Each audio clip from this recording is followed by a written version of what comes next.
Hello बच्चों। आज हम वेव ऑप्टिक्स के 2006 से लेके 23 के बीच के प्रीवियस ईयर क्वेश्चंस एडवांस वाले निपटाते हैं। तो बहुत ज़्यादा सवाल नहीं है, इसलिए एक ही लेक्चर में सारा सारा काम बन जाएगा। मैं थोड़ा सा हर सवाल को बड़ा थोड़ा सा थ्योरी भी आपके साथ साथ लगातार रिवाइज होती रहे, इसलिए मैं थोड़ा ओवर एक्सप्लेन करूंगा। तो अगर किसी बच्चे को अगर जल्दबाजी हो तो वो 1.5x पे या फिर 1.25x पे देख सकता है। ठीक है, सबसे पहला सवाल बड़ा बहुत ही एकदम प्रोसीजरल सा सवाल है, 2012 का बड़ा सवाल है। Young's double slit experiment is carried out using green, red and blue light. बड़ा ऐसे अलग अलग कलर की जो लाइट यूज करते हैं उसको हम ऐसे पॉलीक्रोमेटिक लाइट या फिर पॉलीक्रोमेटिक लाइट वाईडीएससी भी कहते हैं। One colour at a time, of course बड़ा एक बार तुमने ग्रीन यूज कर लिया, एक बार रेड यूज कर लिया, एक बार ब्लू यूज कर लिया। The fringe width are these. बड़ा बीटा जी ग्रीन के लिए, बीटा आर रेड के लिए और बीटा बी ब्लू के लिए। तो पूछा कौन सी फ्रिंज विड्थ बड़ी होगी, कौन सी ज्यादा होगी। फ्रिंज विड्थ का वैसे बड़ा बेसिक होना तुम जानती हो, lambda capital D upon small D. अब जिसका लैम्डा सबसे ज्यादा होगा ऑफ कोर्स बड़ा उसका बीटा सबसे ज्यादा होगा। कैपिटल डी तो स्लिट और स्क्रीन के बीच की दूरी है, दोनों स्लिट्स के बीच की दूरी जो है वो स्मॉल डी है, तो वो तो सबके लिए सेम है। तो जिसका लैम्डा सबसे ज्यादा बेटा उसका बीटा सबसे ज्यादा, जिसका लैम्डा सबसे कम उसका बीटा सबसे कम। Violet, indigo, blue, green, yellow, orange, red, जैसे जैसे आगे आता हूं बेटा पूरे स्पेक्ट्रम में लैम्डा बढ़ता है। रेड का लैम्डा सबसे ज्यादा तो रेड का बेटा बीटा भी सबसे ज्यादा, तो रेड का बीटा सबसे ज्यादा होना चाहिए। इन तीनों में अगर कंपेयर करें ब्लू में, ग्रीन में और रेड में, तो ब्लू का लैम्डा सबसे छोटा, तो ऑफ कोर्स बेटा उसका बीटा सबसे छोटा। तो ग्रीन का बेटा बीच में आएगा, ब्लू का सबसे छोटा आएगा और रेड का सबसे ज्यादा आएगा। The answer should be D. तो बिल्कुल ऐसे मान के चलो कि जेई मेन टाइप का सही एक सवाल था। ठीक, आगे चलते हैं, अगला सवाल। नेक्स्ट इज अगेन मतलब बहुत ही प्रोसीजरल और मतलब आसान सवाल। 2013 का बड़ा एडवांस का पीवाईक्यू है। In Young's double slit experiment using a monochromatic light. बड़ा मोनोक्रोमेटिक लाइट मतलब सिर्फ एक ऐसी लाइट जिसका सिर्फ और सिर्फ एक ही लैम्प है। जैसे पिछले वाले सवाल में तो अलग अलग लैम्प थे तो पॉलीक्रोमेटिक लाइट थी, ये अपने आप में एक मोनोक्रोमेटिक लाइट है। हालांकि पिछले वाले पॉलीक्रोमेटिक में नहीं थी। पॉलीक्रोमेटिक में क्या होता है कि सारी लाइट एक साथ आती है ना। ठीक है, तो ऐसे कह सकते हैं कि मोनोक्रोमेटिक में सिर्फ और सिर्फ एक लैम्प एक साथ है। The path difference corresponding to any point having half of the peak intensity। जैसे मान लो बेटा मेरे पास स्लिट्स है, इस तरह से ये दो स्लिट्स हैं, मेरे पास बेटा ये स्क्रीन है, मेरे पास ये कोई ना कोई पॉइंट है। इसके कारण लेट से बेटा इंटेंसिटी है आई नॉट, इसके कारण लेट से बेटा इंटेंसिटी है आई नॉट। तो यहां पर जो रिजल्टेंट इंटेंसिटी आती है दैट इज ऑलवेज बेटा what, of 4 I not into cos square of दोनों वेव्स के बीच का फेज डिफरेंस अपॉन 2। जैसा कि आप देख पा रहे हो कि कॉस स्क्वायर ऑफ समथिंग की वैल्यू 0 से लेकर 1 तक वेरी कर सकती है। तो ये जो आपकी रिजल्टेंट इंटेंसिटी है वो 0 से लेकर 4 आई नोट तक वेरी कर सकती है। इस 4 आई नोट को अगर हम चाहें तो बेटा मैक्सिमम इंटेंसिटी भी कह सकते हैं, जो कि ऑफ कोर्स बेटा किसी भी कंस्ट्रक्टिव फेज डिफरेंस वाले कंस्ट्रक्टिव इंटरफेरेंस वाले पॉइंट पर होगी। मुझे क्या रखा है कि उन वाले पॉइंट पर पाथ डिफरेंस बताओ जहां पर इंटेंसिटी मैक्सिमम की हाफ होगी। So I want this resultant intensity to be half of the maximum. ये बेटा 2 आई नॉट लिख दो, एक ही बात है। आई मैक्स से बेटा आई मैक्स आपका कैंसिल, मेरे पास आ गया cos square of delta 5/2 should be equal to half. इससे बेटा मेरे पास कॉस ऑफ डेल्टा 5/2 जो है वो आ गया ±1/2। इसका मतलब डेल्टा 5/2 क्या आना चाहिए बेटा, डेल्टा 5/2 जो है वो या तो होना चाहिए π/4, या होना चाहिए 3π/4, या होना चाहिए 5π/4 एंड सो ऑन।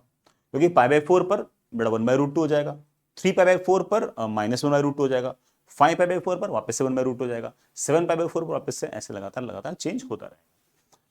ये जो हमारे पास फेज डिफरेंस है इसको हम बड़े आराम से लिख सकते हैं। अच्छा, इस फेज डिफरेंस को हम बड़े आराम से लिख सकते हैं 2π/λ into path difference. Path difference मुझसे सवाल में पूछ रखा है, 2 बेटा है। इस π/4 को मैं समझता हूं कि that is odd times of π/4। कोई दिक्कत तो नहीं बेटा, ये सारे सारे ऑड टाइम्स ऑफ π/4 है। 2 से बेटा 2 कैंसिल हो गया, पाई से बेटा पाई कैंसिल हो गया, डेल्टा एक्स की बेटा वैल्यू आ गई है शायद 2n+1, लेमडा चला जाएगा ऊपर अपॉन 2। इसका मतलब हमारा जो पाथ डिफरेंस है वो odd multiple of lambda by 2 होना चाहिए। तो बेटा इस पॉइंट पर दोनों वेव्स के बीच का जो पाथ डिफरेंस है वो odd multiple of lambda by 2 होना चाहिए।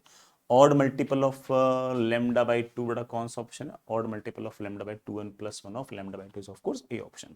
हालांकि अगर ए ऑप्शन में 2n प्लस 1 की जगह 2n माइनस 1 टाइम्स अगर लैम्डा बाई 2 होता तब भी ये आंसर होता। 2n plus 1 into lambda by 2 भी क्या कर रहा है कि odd multiple of lambda by 2। 2n minus 1 times lambda by 2 भी क्या कर रहा है? Odd multiple of lambda by 2। So the answer comes out to be A. Perfect, आगे चलते हैं। ओ सॉरी, लैम्डा बाई 4 है, 4 था नीचे, ये गलत। Odd multiple of lambda by ये करना बेटा। तो 2n प्लस 1 या फिर 2n minus 1 times lambda by, एक ही बात है। तो बी आंसर आएगा। बड़ा 4 में से हो गया था मैंने, 2 से 2 कैंसिल, पाई से पाई कैंसिल, बड़ा 4 आएगा नीचे। तो delta X should be equal to all times of lambda by 4। I miss the 4। ठीक है, आगे चलते हैं। नेक्स्ट इज बड़ा बहुत ही आसान सा सवाल, सिर्फ और सिर्फ लैंग्वेज पढ़ने में ही समय लग सकता है, सवाल करने में ऐसा कोई खास समय नहीं लगेगा। ये बड़ा जेईई एडवांस में 2016 में सवाल पूछा गया, बहुत ही आसान प्रोसीजरल टाइप का सा ये सवाल है। While conducting Young's double slit experiment, a student replaces the two slits with large opaque plate in XY plane। बड़ा कोई XY plane है, इसमें कोई opaque plate लगा रखी है, containing two small holes which are acting like two coherent point sources S1 and S2। ये बड़ा तो मेरे पास कोई ना कोई पॉइंट सोर्स है यहाँ पर इस opaque प्लेट के ऊपर, emitting light of wavelength 600 nanometre. The student mistakenly placed a screen parallel to the XZ plane। मतलब बेटा अगर मान लो कि उसने सामने ऐसे कोई ना कोई स्क्रीन लगा रखी है ऐसे, ठीक है, तो ऐसा कह सकते हो कि दोनों जो सोर्स हैं वो तो बेटा यहाँ कहीं है, और ऐसे हमने कोई ना कोई स्क्रीन लगा रखी है, यहाँ से भी लाइट पहुंचेगी, यहाँ से भी लाइट पहुंचेगी, और इसके ऊपर कोई ना कोई इंटरफेरेंस अपना बन रहा होगा। We will look after it, कोई दिक्कत वाली बात नहीं। हाँ ठीक है, XZ plane at a distance d equal to 3 metre from the midpoint of S1 and S2। S1 S2 के मिड पॉइंट से 3 मीटर दूर बेटा आपकी ये स्क्रीन पड़ी है। The distance between the sources is 0.6003 millimetre. दोनों सोर्सेज के बीच की वाली दूरी है वो काफी छोटी सी है, 0.6003 मिलीमीटर।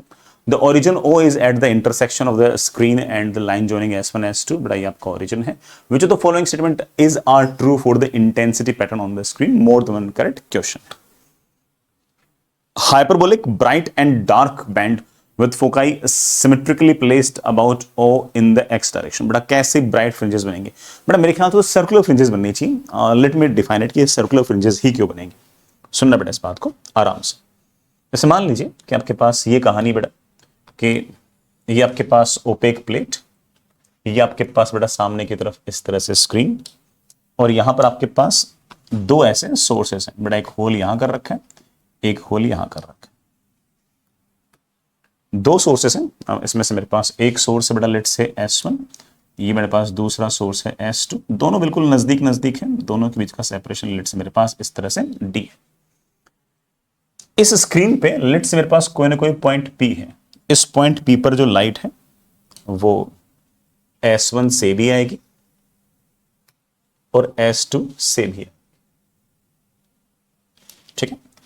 अब इस बात को जरा तुम ऐसे सोचो कि लेट्स से फॉर एग्जांपल कि इस सारे के सारे अरेंजमेंट ने सेंटर के साथ ये जो एंगल बना रखा है ये थीटा बना रखा है। ऑल्दो फॉर कैलकुलेशन पर्पस में इसको और इसको सबको एंगल थीटा ले सकता हूं क्योंकि ये पॉइंट्स काफी नजदीक है, लेकिन ये एंगल थीटा पर ये जो पॉइंट P है, ध्यान से देखना, ये S1 S2 को जोड़ने वाली लाइन से ऐसे एंगल थीटा पर जो पॉइंट P है, ऐसे ही मैं एंगल थीटा पर पूरा का पूरा अगर मैं ऐसे आर्क बना लूं तो वो सारे के सारे जो पॉइंट होंगे वो एग्जैक्टली सिमेट्रिक होंगे। कह सकते हैं ना इस तरह से हम बड़े आराम से ऐसा कह सकते हैं कि यहां से अगर मैं देखूं तो अगर मैं यूं ऐसा एक सर्कल बनाऊं तो उस सर्कल के प्रत्येक पॉइंट पर जो पाथ डिफरेंस होगा वो एग्जैक्टली सेम ही होगा। तो जो पाथ डिफरेंस इस पॉइंट P पर होगा वही पाथ डिफरेंस ऐसे इस पूरी के पूरी जो सामने जो प्लेट है उस पर प्रत्येक बिंदु पर हर जगह सेम होगा। अंदर की तरफ यूं चलते चलते चलते बाहर की तरफ ऐसे आते हैं। जिस तरह का फेज डिफरेंस इस पॉइंट P पे होगा ऐसे तो खूब सारे पॉइंट होंगे जहां पर एग्जैक्टली सेम फेज डिफरेंस होगा। जैसे बड़ा ये सामने जो पॉइंट है मैंने इसको O मान रखा है, तो ये जो S1 S2 O एक्सिस है इसके अबाउट मैं इस वेक्टर को अगर ऐसे रोटेट कर दूं, इस एक्सिस के अबाउट यूं रोटेट कर दूं, तो ऑब्वियस बात है कि इस सर्कल के जितने पॉइंट होंगे उन पॉइंट की S1 से दूरी सेम ही रहेगी, S2 से भी दूरी सेम ही रहेगी, तो फेस उनके बीच का जो पार्ट डिफरेंस है वो भी सेम ही रहेगा। तो हम बड़े आराम से ऐसा कह सकते हैं कि ऐसा सिर्फ और सिर्फ इकलौता पॉइंट P नहीं है, बल्कि P के इधर सिमेट्रिकली जितने पॉइंट होंगे वो सारे के सारे, इधर सिमेट्रिकली जितने पॉइंट होंगे सारे के सारे, हर जगह पार्ट डिफरेंस की वैल्यू सेम होगी। तो अगर मान लो कि लेट से कि इस पॉइंट पर डेल्टा एक्स जो है वो इंटीग्रल टाइम्स ऑफ लैम्डा है, और इस पॉइंट पर लेट से कोई ब्राइट फ्रिंज बन गई है, तो सिर्फ और सिर्फ वो इसी एक पॉइंट पर नहीं बनी है, वो बनी है पूरे के पूरे एक तरीके से सर्कल पे, ऐसे सर्कल पे जो बड़ा कैसे, जिसका सेंटर आप मान सकते हो कि ओ पॉइंट पे है, और जिसका रेडियस जो है बड़ा ये ओ टाइम्स सॉरी ओपी की जो दूरी है वो है, और वहां से चलते चलते पूरा पूरा सर्कल बनना चाहिए था। अब हुआ क्या कि नीचे स्क्रीन आ गई तो सर्कल बन नहीं पाया, तो सिर्फ और सिर्फ क्या बना, एक ऊपर की तरफ एक सेमी सर्कल ही बन गया। तो अगर मैं स्क्रीन बनाऊंगा अगर आपके लिए, अगर बड़ा मैं सामने जो स्क्रीन है अगर मैं उसका से अलग से डायग्राम दिखाऊं, मान लो बड़ा फ्रंट व्यू अगर दिखाऊं, तो काफी कुछ ऐसे दिखने में आएगी। जो स्क्रीन होगी बड़ा वो काफी हद तक दिखने में इस तरह से आएगी कि बड़ा आपके पास ये स्क्रीन, लेट से बड़ा आपके पास ये जो पॉइंट है वो ऐसे ओ आएगा, यहां कहीं बड़ा आपके पास पॉइंट P आएगा, लेट से बड़ा ये आपके पास कोई ना कोई दूरी है लेट से x। तो जो S1P और S2P है बड़ा वो ऑफ कोर्स यहां कहीं है, तो S1P की जो दूरी है वो यहां से यहां तक की और यहां से तक की, मैं ऐसा अगर एक सेमी सर्कल बना लूं, तो इस सेमी सर्कल के प्रत्येक बिंदु की जो डिस्टेंस होगी वो इसके एक्सेस के किसी पॉइंट से हमेशा समान होगी। तो अगर P पॉइंट पर अगर ब्राइट फ्रिंज बन रही है, तो इस पूरे सेमी सर्कल के प्रत्येक पॉइंट पर आपकी ब्राइटनेस एग्जैक्टली सेम रहेगी। अगर मान लो कि इस P पॉइंट पर डार्क फ्रिंज बन रही है, तो इस सेमी सर्कल के प्रत्येक बिंदु पर हमेशा डार्क फ्रिंज रहेगी। नीचे क्यों नहीं बना, नीचे बड़ा आपके पास तो यहाँ तो है ना ओपेक सरफेस आएगी थी, तो नीचे तो लाइट जा ही नहीं सकती, सिर्फ और सिर्फ लाइट यहाँ आ सकती। तो हमारे पास कुल मिलाकर क्या हुआ कि semi circular bright and dark bands centred at O। अच्छा बेटा O तो सेंटर हो दिख गया ना सब बच्चों को, कि ये जो O है ये सेंटर होगा, O से P तक की जो डिस्टेंस होगी वो आपकी रेडियस होगी, और इस तरह के आपके सेमी सर्कल्स बनेंगे लगातार ऐसे कंसेक्यूटिवली, ब्राइट डार्क इस तरह से। अच्छा और क्या पूछ रखा है, the region very close to O will be dark. O के बिल्कुल पास वाला जो पॉइंट है बड़ा वो डार्क होगा या वो ब्राइट होगा, ये चेक कर लेते हैं। जरा ध्यान से देखो, तो ब्राइट होगा या डार्क होगा उसके लिए पाथ डिफरेंस चाहिए। O पॉइंट पर पाथ डिफरेंस होगा कितना, बड़ा O पॉइंट पर पाथ डिफरेंस होगा ऑफ कोर्स S1 से O तक की दूरी माइनस S2 O की दूरी। S1O minus S2O is of course बड़ा क्या, S1 S2। S1 S2 की जो दूरी है बड़ा मुझे सवाल के अंदर दे रखी है, दैट इज 0.6003 मिलीमीटर, मतलब बड़ा 10⁻³ मीटर।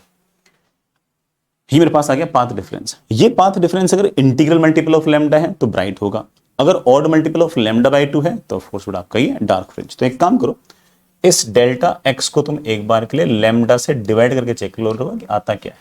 तो मेरे पास ये आ रहा है 0.6003 इंटू 10⁻³ मीटर अपॉन लैम्डा। सवाल के अंदर बड़ा लैम्डा मुझे दे रखा है 600 नैनोमीटर, मतलब बड़ा 10⁻⁹। ये ऊपर गया तो बड़ा मेरे ख्याल से आ गया 10⁻⁶, और 10⁻⁶ में से बड़ा 2 0 और गायब कर दो तो 10⁻⁴। मेरे पास 6003 1 2 3 4 4 बड़ा 0 ये मेरे पास 6। आई थिंक बेटा मेरे ख्याल से ये 1000.5 आ गया।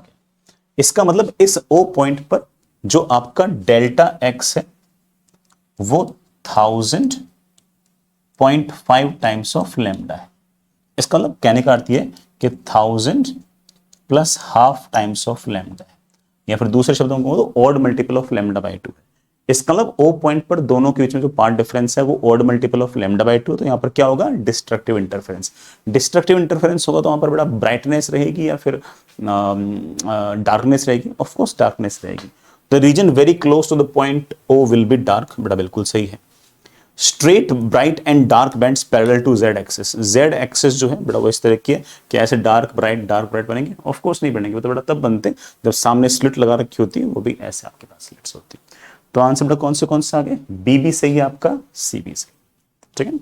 इजी सवाल था, कुछ खास बेटा काम था ही नहीं। ठीक है, नेक्स्ट इज 2020 का ये एक जेई एडवांस का एक अच्छा सा सवाल। ये कॉन्सेप्चुअली बढ़िया सवाल है एंड मैं आपको ये वाला सवाल बड़ा दो तरीके से एक्सप्लेन करके बताता हूं कि एग्जैक्टली सवाल क्या कह रहा है, क्या बात है। A parallel beam of light strike a piece of transparent glass having cross section as shown in the figure। ये बड़ा कोई ग्लास है और ये जो ग्लास है ये बड़ा ऐसे ट्रांसपेरेंट ग्लास है। ध्यान रखना बेटा, यहां क्रॉस सेक्शन ज्यादा है, यहां क्रॉस सेक्शन कम है, यहां पर क्रॉस सेक्शन ज्यादा है, इस तरह का। ठीक है, पैरेलल बीम आ रही बेटा, पहले बोल दो। Correct shape of emergent wave front, मतलब यहां से पैरेलल बीम आई, जब वो निकल जाएगी तो जो बीम निकलेगी उसका जो वेव फ्रंट होगा वो कैसा होगा। तो बड़ा अगेन आपको एग्जैक्टली पता होना चाहिए वेव फ्रंट है क्या। तो मैंने अब वो क्लास में हाइगन वेव फ्रंट वगैरह बड़ा सिखा रखे हैं, अगर आप देखना चाहो तो उसकी थ्योरी एक बार वापस से देख सकते हो, बट ठीक है मोस्टली बच्चों को याद ही होगा। वेव फ्रंट कैसा होगा बिल्कुल बनाएंगे बेटा, अच्छे से बनाएंगे, आराम से बनाएंगे। सुनिएगा, पहले मैं बिल्कुल बेसिक से करता हूं कि एग्जैक्टली जो थ्योरी है उसके हिसाब से कैसे सवाल करना चाहिए वो देखते हैं। आपके पास इस तरह का अरेंजमेंट है,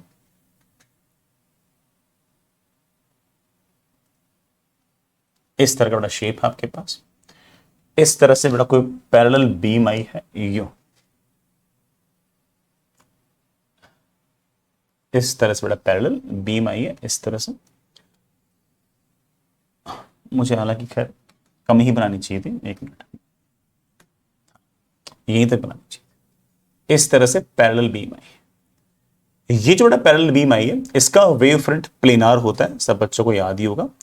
जो आपके पास बड़ा पैरेलल बीम है उसका वेव फ्रंट हमेशा इस तरह से प्लेनार होता है, ऐसा एक प्लेन, ये बड़ा इसका वेव फ्रंट है।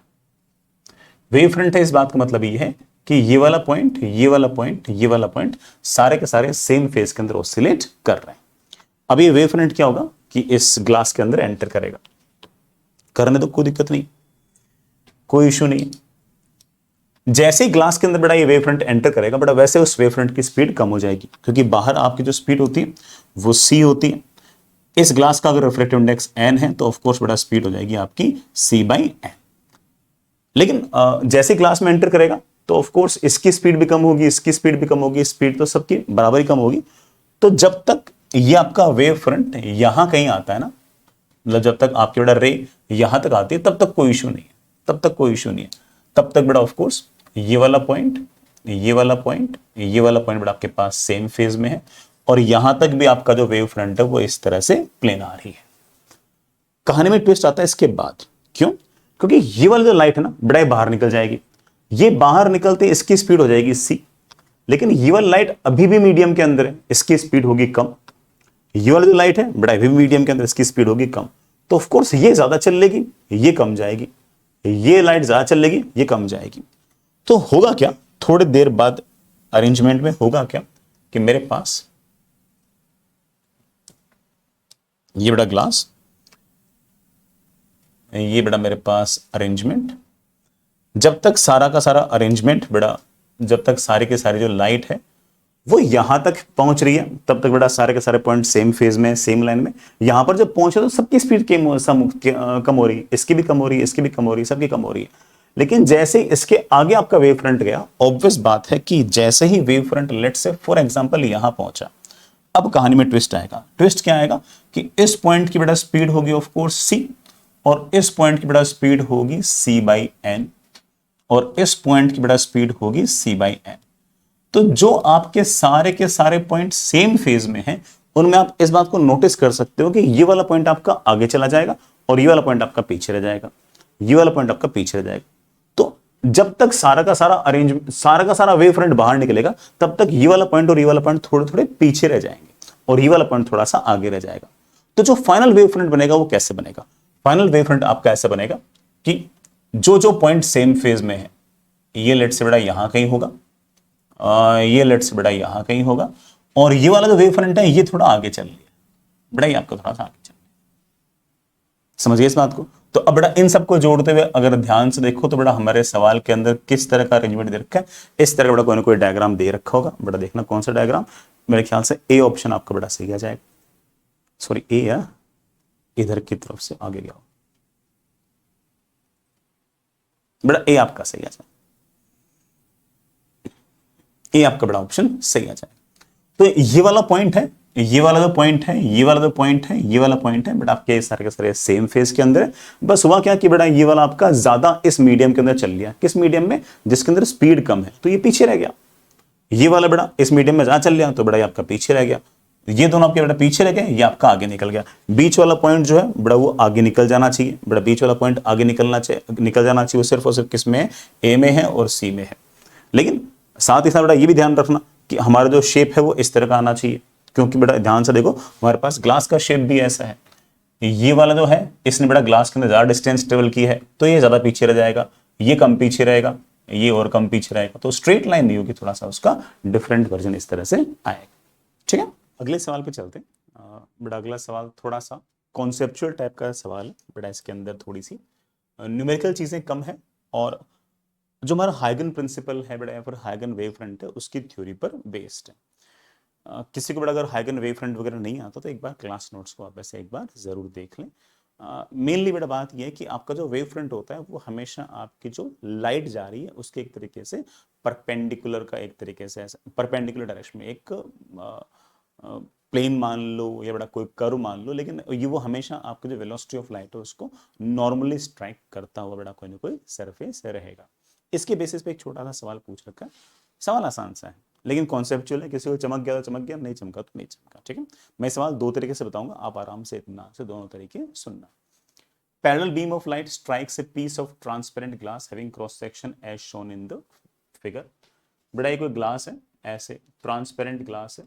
यहां से बड़ा थिकनेस बढ़ती है, फिर घटती है, फिर बहुत घटती है, फिर थिकनेस बढ़ती है। बड़ा ऐसा मेरे पास कोई ना कोई ग्लास है। ठीक है, इस पर मैंने कोई ना कोई लाइट भेज दी, तो ऑफ कोर्स यहाँ पर जो लाइट आएगी वो ग्लास के अंदर ज़्यादा डिस्टेंस ट्रेवल करेगी। यहाँ पर जो लाइट आएगी वो कम डिस्टेंस ट्रेवल करेगी ग्लास के अंदर। ये वाली और कम करेगी। ये थोड़ी बेटा ज़्यादा डिस्टेंस ट्रेवल करेगी ग्लास के अंदर। ये और ज़्यादा डिस्टेंस ट्रेवल करेगी ग्लास के अंदर। इस वाली लाइट ने और इस वाली लाइट ने बराबर डिस्टेंस ट्रेवल किया ग्लास के अंदर। इस वाली लाइट ने और इस वाली लाइट ने बराबर डिस्टेंस ट्रेवल किया ग्लास के अंदर।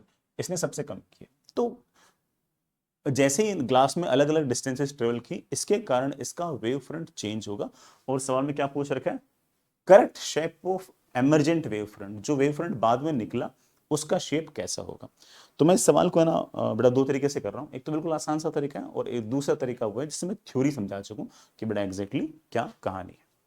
तो पहला वाला जो तरीका है बेटा that is not the easy one, but मुझे उसमें बातें खूब सारी बतानी है, इसलिए मैं उसको बता रहा हूँ। दूसरा वाला जो तरीका है उसमें बड़ा ठीक है, एक लाइन में आंसर आया था, लेकिन मुझे उसमें इतना इंटरेस्ट नहीं।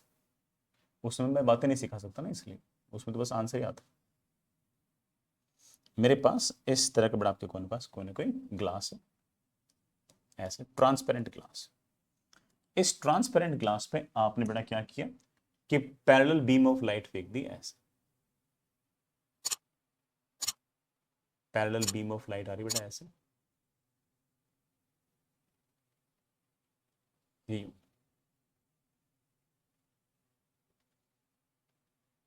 और भी बेटा रेज होंगे, मैं सिर्फ दिखाने के लिए दिखा रहा हूं। ठीक है, ऐसे जो पैरेलल बीम ऑफ लाइट होती है उसका वेव फ्रंट हमेशा प्लेनार होता है। कहने का अर्थ ये कि इस पैरेलल बीम में ये वाला पॉइंट, ये वाला पॉइंट, ये वाला पॉइंट, ये वाला पॉइंट, ये वाला पॉइंट, ये वाला पॉइंट, ये वाला पॉइंट, सारे के सारे पॉइंट सेम फेज में होंगे। और इन सबको जो जोड़ने वाला जो प्लेन है बेटा, this plane is known as your wave front. लेकिन ये वेव फ्रंट तो वो है जो एक्चुअली इस ग्लास पर इंसिडेंट हो रहा है। मुझसे पूछा कौन सा है? जो एमरजेंट है, जो बाहर निकला है, वो पूछा है। सोचते हैं पहले, फंडामेंटली सोचते हैं। देखो बेटा, एयर में ये वेव फ्रंट जो है ये सी स्पीड से मूव कर रहा है। जैसे ग्लास में ये वेव फ्रंट एंटर करेगा इसकी स्पीड हो जाएगी बेटा सी बाई एन। लेकिन कोई खास दिक्कत वाली बात है नहीं। जब तक ये वेव फ्रंट अंदर एंटर करेगा करेगा करेगा तो सारे के सारे वेव फ्रंट की स्पीड घट जाएगी ना, तो सारा वेव फ्रंट साथ ही चलता रहेगा। मतलब जैसे मान लो कि लेट से कि ग्लास का रिफ्रैक्टिव इंडेक्स है 3/2, तो पहले बेटा यहाँ पर स्पीड सी थी, सी थी, सी थी, सी थी। जैसे ग्लास में एंटर किया तो पूरे वेव फ्रंट में, पूरे वेव फ्रंट के सारे जो पॉइंट्स हैं सबकी स्पीड जो है ना वो अब c अपॉन 3/2 हो गई, या फिर एक तरह से 2/3 टाइम्स ऑफ c हो गई। तो वेव फ्रंट अभी भी बिल्कुल वैसा का वैसा ही रहेगा, वैसा का वैसा ही रहेगा, वैसा का वैसा ही रहेगा, क्योंकि स्पीड तो घट गई, लेकिन पूरे वेव फ्रंट के प्रत्येक बिंदु की स्पीड बराबर तौर पे घट गई। तो होगा क्या कि जब आपका सारा का सारा जो लाइट है, सारे के सारे बड़ा जो लाइट है, वो जब तक यहां पहुंचेगी तब तक ये सारे के सारे लाइट बिल्कुल ऐसे ही पैरेलल ही चलती जाए, यूं बिल्कुल ऐसे ही चलती जाएगी, ऐसे। एंड अगेन अगेन अगेन ये वाला पॉइंट, ये वाला पॉइंट, ये वाला पॉइंट, ये वाला पॉइंट, ये वाला पॉइंट, ये वाला पॉइंट, ये वाला पॉइंट, सारे के सारे अब भी सेम फेज में ही होंगे। ठीक है, सारे सारे सेम फेज। कहानी में ट्विस्ट आता है इसके बाद। इसके बाद क्या होता है कि जैसे बेटा लाइट को ध्यान से देखो तो ये वाली लाइट तो बाहर निकल गई, तो इसकी स्पीड तो वापस से बढ़कर सी हो गई, लेकिन ये वाली लाइट अभी भी मीडियम के अंदर ही ट्रेवल कर रही है और इसकी स्पीड बेटा सी नहीं है, सी बाई एन है। इसकी स्पीड बेटा अब भी सी बाई एन है और इसकी स्पीड बेटा अब भी सी बाई एन है। इसकी स्पीड भी सी बाई एन, इसकी स्पीड भी सी बाई एन, इसकी स्पीड भी सी बाई एन। तो ऑब्वियस बात है कि इस पॉइंट के मुकाबले, मतलब वेव फ्रंट के इस बिंदु के मुकाबले ये वाला पॉइंट, ये वाला पॉइंट, ये वाला पॉइंट पीछे रह जाएंगे, और जितना ये लाइट ग्लास के अंदर ट्रेवल करेगी वो उतना ही पीछे रह जाएगा, क्योंकि जितना वो ग्लास के अंदर ट्रेवल करेगा उसकी स्पीड ज्यादा समय के लिए कम रहेगी, तो वो वेव फ्रंट पीछे रह जाएगा। तो मैं बड़े आराम से ऐसा कह सकता हूं कि थोड़े टाइम बाद, कुछ समय पश्चात, ये वाला वेव फ्रंट चलते चलते चलते चलते बेटा यहां कहीं आ जाएगा, इजंट इट। ये वाली जो रे है, इसने बेटा ये वाली रे और ये वाली जो रे है, इन दोनों ने ग्लास के अंदर सबसे ज्यादा डिस्टेंस ट्रेवल की है, सबसे ज्यादा दूरी इन्होंने ट्रेवल की है। तो ऑफ कोर्स इन्होंने ज्यादा समय लगाया होगा ग्लास को क्रॉस करने में, और ऑब्वियस बात है कि इसका मतलब उसने कम स्पीड वाले माध्यम के अंदर, मीडियम के अंदर ज्यादा टाइम स्पेंड किया है। तो ऑफ कोर्स बेटा ये दोनों आपके जो पॉइंट है ये पीछे रह गए होंगे, वेव फ्रंट के ये जो पॉइंट्स हैं बेटा ये आपके पीछे रह गए होंगे। तो ऑब्वियस बात है बेटा ये आगे निकल गया, ये वाला पॉइंट और ये वाला बड़ा पॉइंट दोनों साथ होंगे लेकिन पीछे रह जाएंगे। इनके मुकाबले ऑफ कोर्स बेटा ये वाला पॉइंट और ये वाला जो पॉइंट है, इन्होंने मीडियम के अंदर कम डिस्टेंस ट्रेवल की है, लेकिन इसके मुकाबले तो मीडियम में ज्यादा डिस्टेंस ट्रेवल की है। तो ये वाले जो पॉइंट होंगे बेटा ये कुछ कुछ ऐसे हो जाएंगे। इसी तरह से बेटा ये वाला पॉइंट कुछ कुछ बेटा ऐसे हो जाएंगे, क्योंकि ये वाला जो पॉइंट है बड़ा ऑब्वियस बात है कि इसने इस पॉइंट के मुकाबले, इस पॉइंट ने मीडियम में ज्यादा डिस्टेंस ट्रेवल किया तो पीछे रह जाएगा, लेकिन इसके मुकाबले बेटा मीडियम में कम डिस्टेंस ट्रेवल किया तो इससे तो आगे रहेगा। इन सबको मिलाकर बेटा मुझे नया वाला वेव फ्रंट बनाना है, और नया वाला जो वेव फ्रंट होगा बेटा इट विल लुक रफली लाइक दिस। इस वेव फ्रंट के प्रत्येक सारे के सारे जो बिंदु हैं वो सेम फेज के अंदर है। शुरुआत में सेम फेज पे थे, अब भी सारे के सारे सेम फेज में, बस सारे के सारे एक साथ दिख क्यों नहीं रहे? क्योंकि बेटा किसी ने मीडियम के अंदर कम डिस्टेंस छोड़ के तो आगे निकल गया, किसी ने मीडियम में ज्यादा डिस्टेंस छोड़ के तो पीछे रह गया। इस कारण से बेटा हमारा जो शेप है वो कुछ कुछ ऐसा दिखाई देगा। बेटा देखना जरा कौन सा ऑप्शन बेस्ट फिट होगा। बेटा मेरे ख्याल से ए ऑप्शन आपका सबसे बेस्ट फिट होगा। आप होगे सर ठीक है, बढ़िया से बताया सर आपने, तो बहुत ही कोई दिक्कत ही नहीं है सर इसके अंदर। तो इससे भी आसान हो सकता है, अगर मेरा आंसर अगर एम होता निकालना तो बेटा मैं इसको और आसान तरीके से कर सकता था। मैं आपको ये कह सकता था कि बेटा इतना कुछ सोचने की जरूरत ही नहीं तेरे को, तो एक काम कर, ये सोच कि ये जो अरेंजमेंट है ये कुछ कुछ ऐसा है कि ये ग्लास, ये ग्लास, ये ग्लास, ये जो लाइट रे आई है ऐसे, ये जो लाइट रे आई है ऐसे, ये जो लाइट रे आई है ऐसे, ये एक तरीके से कॉन्वेक्स लेंस से गुजर रही है, बीच से थिकनेस ज्यादा है तो कॉन्वेक्स लेंस से गुजर रही है। तो ऑफ कोर्स जो रेज होंगी वो ऐसे पैरेलल रेज जो आ रही होंगी वो कुछ कुछ ऐसे कन्वर्ज टाइप होंगी। ये जो रे बीच से गुजर रही है, बड़ा ध्यान से गौर करना, है ना, ये एक ऐसे लेंस से गुजर रही है जो बीच से थिकनेस कम है, तो ये हमारा एक तरह से डाइवर्जिंग काइंड ऑफ लेंस है। डाइवर्जिंग बड़ा काइंड ऑफ लेंस है, तो बड़ा यहां पर जो रेज होंगी वो ऐसे डाइवर्ज हो जाएंगी। अगेन बेटा जो रेज नीचे से आ रही हैं वो ध्यान से देखिए ऐसे लेंस से गुजर रही है जिसकी बेटा थिकनेस ज्यादा है, अगेन कॉन्वेक्स लेंस, ये सारी की सारी बेटा पैरेलल रेज क्या हो जाएंगी, कन्वर्ज हो जाएंगी। अब बेटा ये वाले क्लास में आपको पहले बात बता चुका हूं कि जो कन्वर्जिंग रेज हैं और जो डाइवर्जिंग रेज हैं उनका किस किस तरह से बेटा क्या कहते हैं हाइगन प्रिंसिपल के थ्रू, या फिर बेटा हम इनके किस तरह से वेव फ्रंट बना सकते हैं। जो कन्वर्जिंग रेज आती हैं इस तरीके से इनका वेव फ्रंट बेटा ऐसा होता है, जो डाइवर्जिंग रेज बेटा जाती हैं ऐसे इनका वेव फ्रंट ऐसा होता है। ठीक है, सेंटर की तरफ। तो आप बड़ा आराम से ऐसा कह सकते हो कि देखो भाई ये कन्वर्जिंग रेज है, इधर की तरफ सेंटर है, तो wave front should look like this. ये डाइवर्जिंग रेज है, इनका सेंटर आएगा इस तरफ, इनका वेव फ्रंट ऐसे। अगेन बड़ा ये कन्वर्जिंग, इनका वेव फ्रंट आएगा ऐसे। तो it should be like this. ऐसे बड़ा कोई ना कोई ऑप्शन दिख ही जाएगा। And as you know it बड़ा, it is option number A. ठीक है, ऑफ कोर्स बड़ा ये ज्यादा अच्छा तरीका था, लेकिन बात तो बड़ा ऑफ कोर्स मेरे ख्याल से बच्चे पहले वाले में ज्यादा सीखे होंगे, which is of course more important. Advance में ये थोड़ी कि ये वाला सवाल आप इससे पूछेंगे, है ना, तो कौन से पूछेंगे, कौन से बताना चाहिए। Anyways, in a Young's double slit experiment, the separation between two slits is d, and the wavelength of light is lambda. Okay, the intensity of light on slit 1 is 4 times the intensity of light falling on slit 2. अच्छी बात है बेटा। अब कुछ options दे रखे हैं, मैं एक काम करता हूँ, यही सॉल्व कर लेता हूँ, अगला पेज ले लेता हूँ। चलो ठीक है, मेरे पास किस तरह का अरेंजमेंट है बेटा, इस तरह का अरेंजमेंट है कि ये बेटा दो स्लिट्स, ये इसका परपेंडिकुलर, और ये बेटा आपके पास सामने कोई स्क्रीन। ठीक है, दोनों स्लिट्स के बीच का सेपरेशन बेटा लैम्डा है। इसमें से अगर इंटेंसिटी आई नॉट आ रही है, बेटा क्या बोल रखा है उसने, स्लिट 1 में से जो intensity, the intensity of slit is 4 times that intensity on 2। तो इसकी अगर इंटेंसिटी अगर आई नॉट है तो बेटा इसकी इंटेंसिटी आपके पास 4 आई नॉट है। मैं इसे एक बार के लिए I1 बोल दूं बेटा, इसमें एक बार के लिए I2 बोल दूं। ठीक है, अब क्या बोल रखा है, मोर देन वन करेक्ट क्वेश्चन है, थोड़ा ऑफ कोर्स मुझे 4 ऑप्शन ही पढ़ने पड़ेंगे। If d is equals to lambda, the screen will contain only one maximum। बेटा सही लग रहा है मेरे को तो यार, अगर इस d की वैल्यू लाइट की वेवलेंथ के अगर बराबर हुई तो सिर्फ और सिर्फ एक ही मैक्सिमा आएगा। सही बात है, सिर्फ सामने वाला पॉइंट ही मैक्सिमा आएगा। क्यों? क्योंकि इस S1 से जो लाइट आ रही है वो, और जो S2 से जो लाइट आ रही है वो, दोनों ने सेम लेंथ ट्रेवल की है। यहां पर बेटा आपका जो पाथ डिफरेंस होगा वो 0 होगा।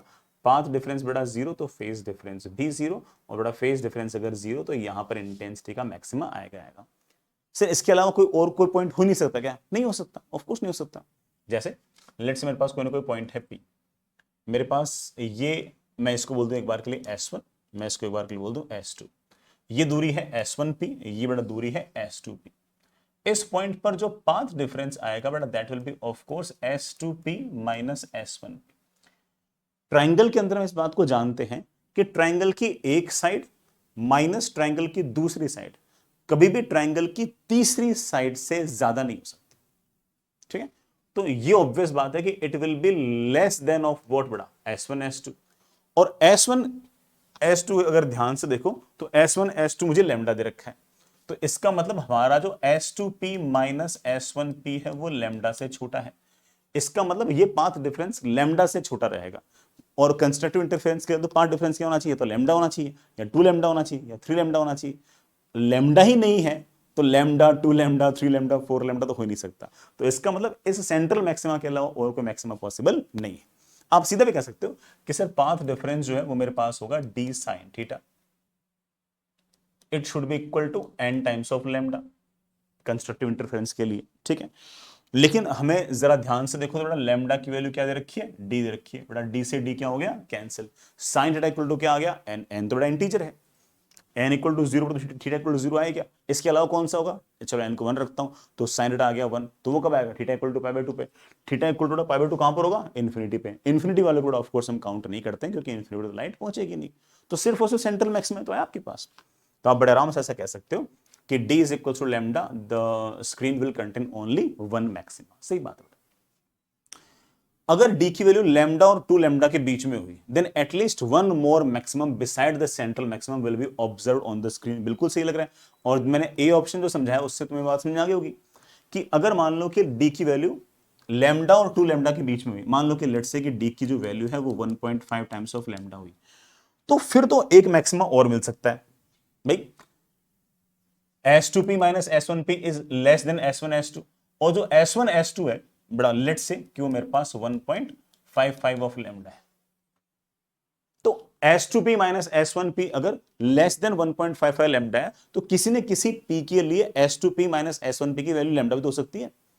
पाथ जैसे मैं कहने, मैं 1.55 मैंने कहा 1.5 लेता हूं, चलो 1.5 लेता हूं। मैं ऐसे कह रहा हूं कि लेट से कि D की जो वैल्यू 1.5 टाइम्स ऑफ लैम्डा है फॉर एग्जांपल, तो इसका मतलब ये हो गया कि d की वैल्यू अगर 1.5 टाइम्स ऑफ लैम्डा है तो यहां से यहां तक की डिस्टेंस माइनस यहां से यहां तक की डिस्टेंस जो 1.5 लेमडा से बड़ी नहीं हो सकती। अच्छी बात है, लेकिन लेमडा तो हो सकती है ना, और अगर लेमडा हो सकती है तो किसी न किसी पी पॉइंट पर मैक्सिमम आपका वापस से आ जाएगा। हाँ, 2 लेमडा नहीं हो सकती, 3 लेमडा नहीं हो सकती, तो एक मैक्सिमा तो मेरे पास मिल जाएगा। हालांकि एक मैक्सिमा ऊपर भी मिलेगा, एक मैक्सिमा नीचे मिलेगा, लेकिन एटलीस्ट एक मैक्सिमा तो आपको सेंट्रल मैक्सिमा के अलावा जरूर मिलना तय है। तो ऑफकोर्स बी भी आपका सही है। The intensity of light falling on the slit 1 is reduced so that it becomes equal to that of slit 2. The intensities of observed dark and the bright fringe will increase. गलत लग रहा है बेटा, जो डार्क है ना बेटा उसकी इंटेंस तो घट जाएगी। सर कैसे? देखो बेटा, एक की वजह से इंटेंसिटी अगर I1 है और दूसरे की वजह से अगर इंटेंसिटी I2 है, तो जो रिजल्टेंट इंटेंसिटी होगी बेटा उसका फॉर्मूला होगा I1 plus I2 plus 2 times of root I1 root I2 into cos of दोनों वेव्स के बीच का फेज डिफरेंस। लेकिन अगर मैं मैक्सिमम इंटेंसिटी की अगर बात करूंगा तो बड़ा उस केस में कॉस डेल्टा फाइव बेटा 1 हो जाएगा, और मैक्सिमम इंटेंसिटी या फिर कंस्ट्रक्टिव वाली जगह इंटेंसिटी आएगी root I1 plus root I2 का होल स्क्वायर। इसी तरह से जो मिनिमम इंटेंसिटी है बेटा उसकी वैल्यू मेरे पास आ जाएगी root I1 minus root I2 का होल स्क्वायर। अब मैं तो बिल्कुल श्योर हूं कि अगर I1 I2 बराबर हो गए तो मिनिमम इंटेंसिटी तो जीरो हो जाएगी, और पहले जब एक की इंटेंसिटी बेटा 4I0 थी और एक की इंटेंसिटी I0 थी तब मिनिमम वाली इंटेंसिटी जीरो नहीं थी। आर यू लिसनिंग और नॉट? जैसे मैं पहले बताऊं, पहले वाले केस में बेटा आपका जो I1 था वो 4I0 था, और जो I2 था बेटा वो आपके पास I0 था। तो उस केस में आपकी जो मिनिमम वाली इंटेंसिटी थी वो कितनी थी बेटा? वो ऑब्वियस थी root of 4I0 minus root of I0 का स्क्वायर। आई थिंक बेटा this comes out to be I0। लेकिन अगर मान लो कि सवाल के हिसाब से अगर देखें तो उसने साफ साफ बड़ा मुझे बोल रखा है कि स्लिट 1 की इंटेंसिटी भी अगर मैं I0 कर दूं, स्लिट 1 की अगर मैं इंटेंसिटी अगर I0 कर दूंगा तो अब मिनिमम इंटेंसिटी क्या हो जाएगी? मिनिमम से root I0 minus root I0 का whole square, that comes out to be 0। तो मिनिमम वाले की इंटेंसिटी बेटा घट जाएगी। तो ऐसे केस में ऑब्वियस बात है कि बेटा मुझे क्या बोल रखा है कि if the intensity of the light falling on the slit 1 is reduced the intensity of the dark will increase. झूठ बेटा, डार्क वाले बेटा उसकी इंटेंसिटी तो घटेगी। मैक्सिमम वाले में चेक ही नहीं करना, चेक करना चाहिए चेक कर लो।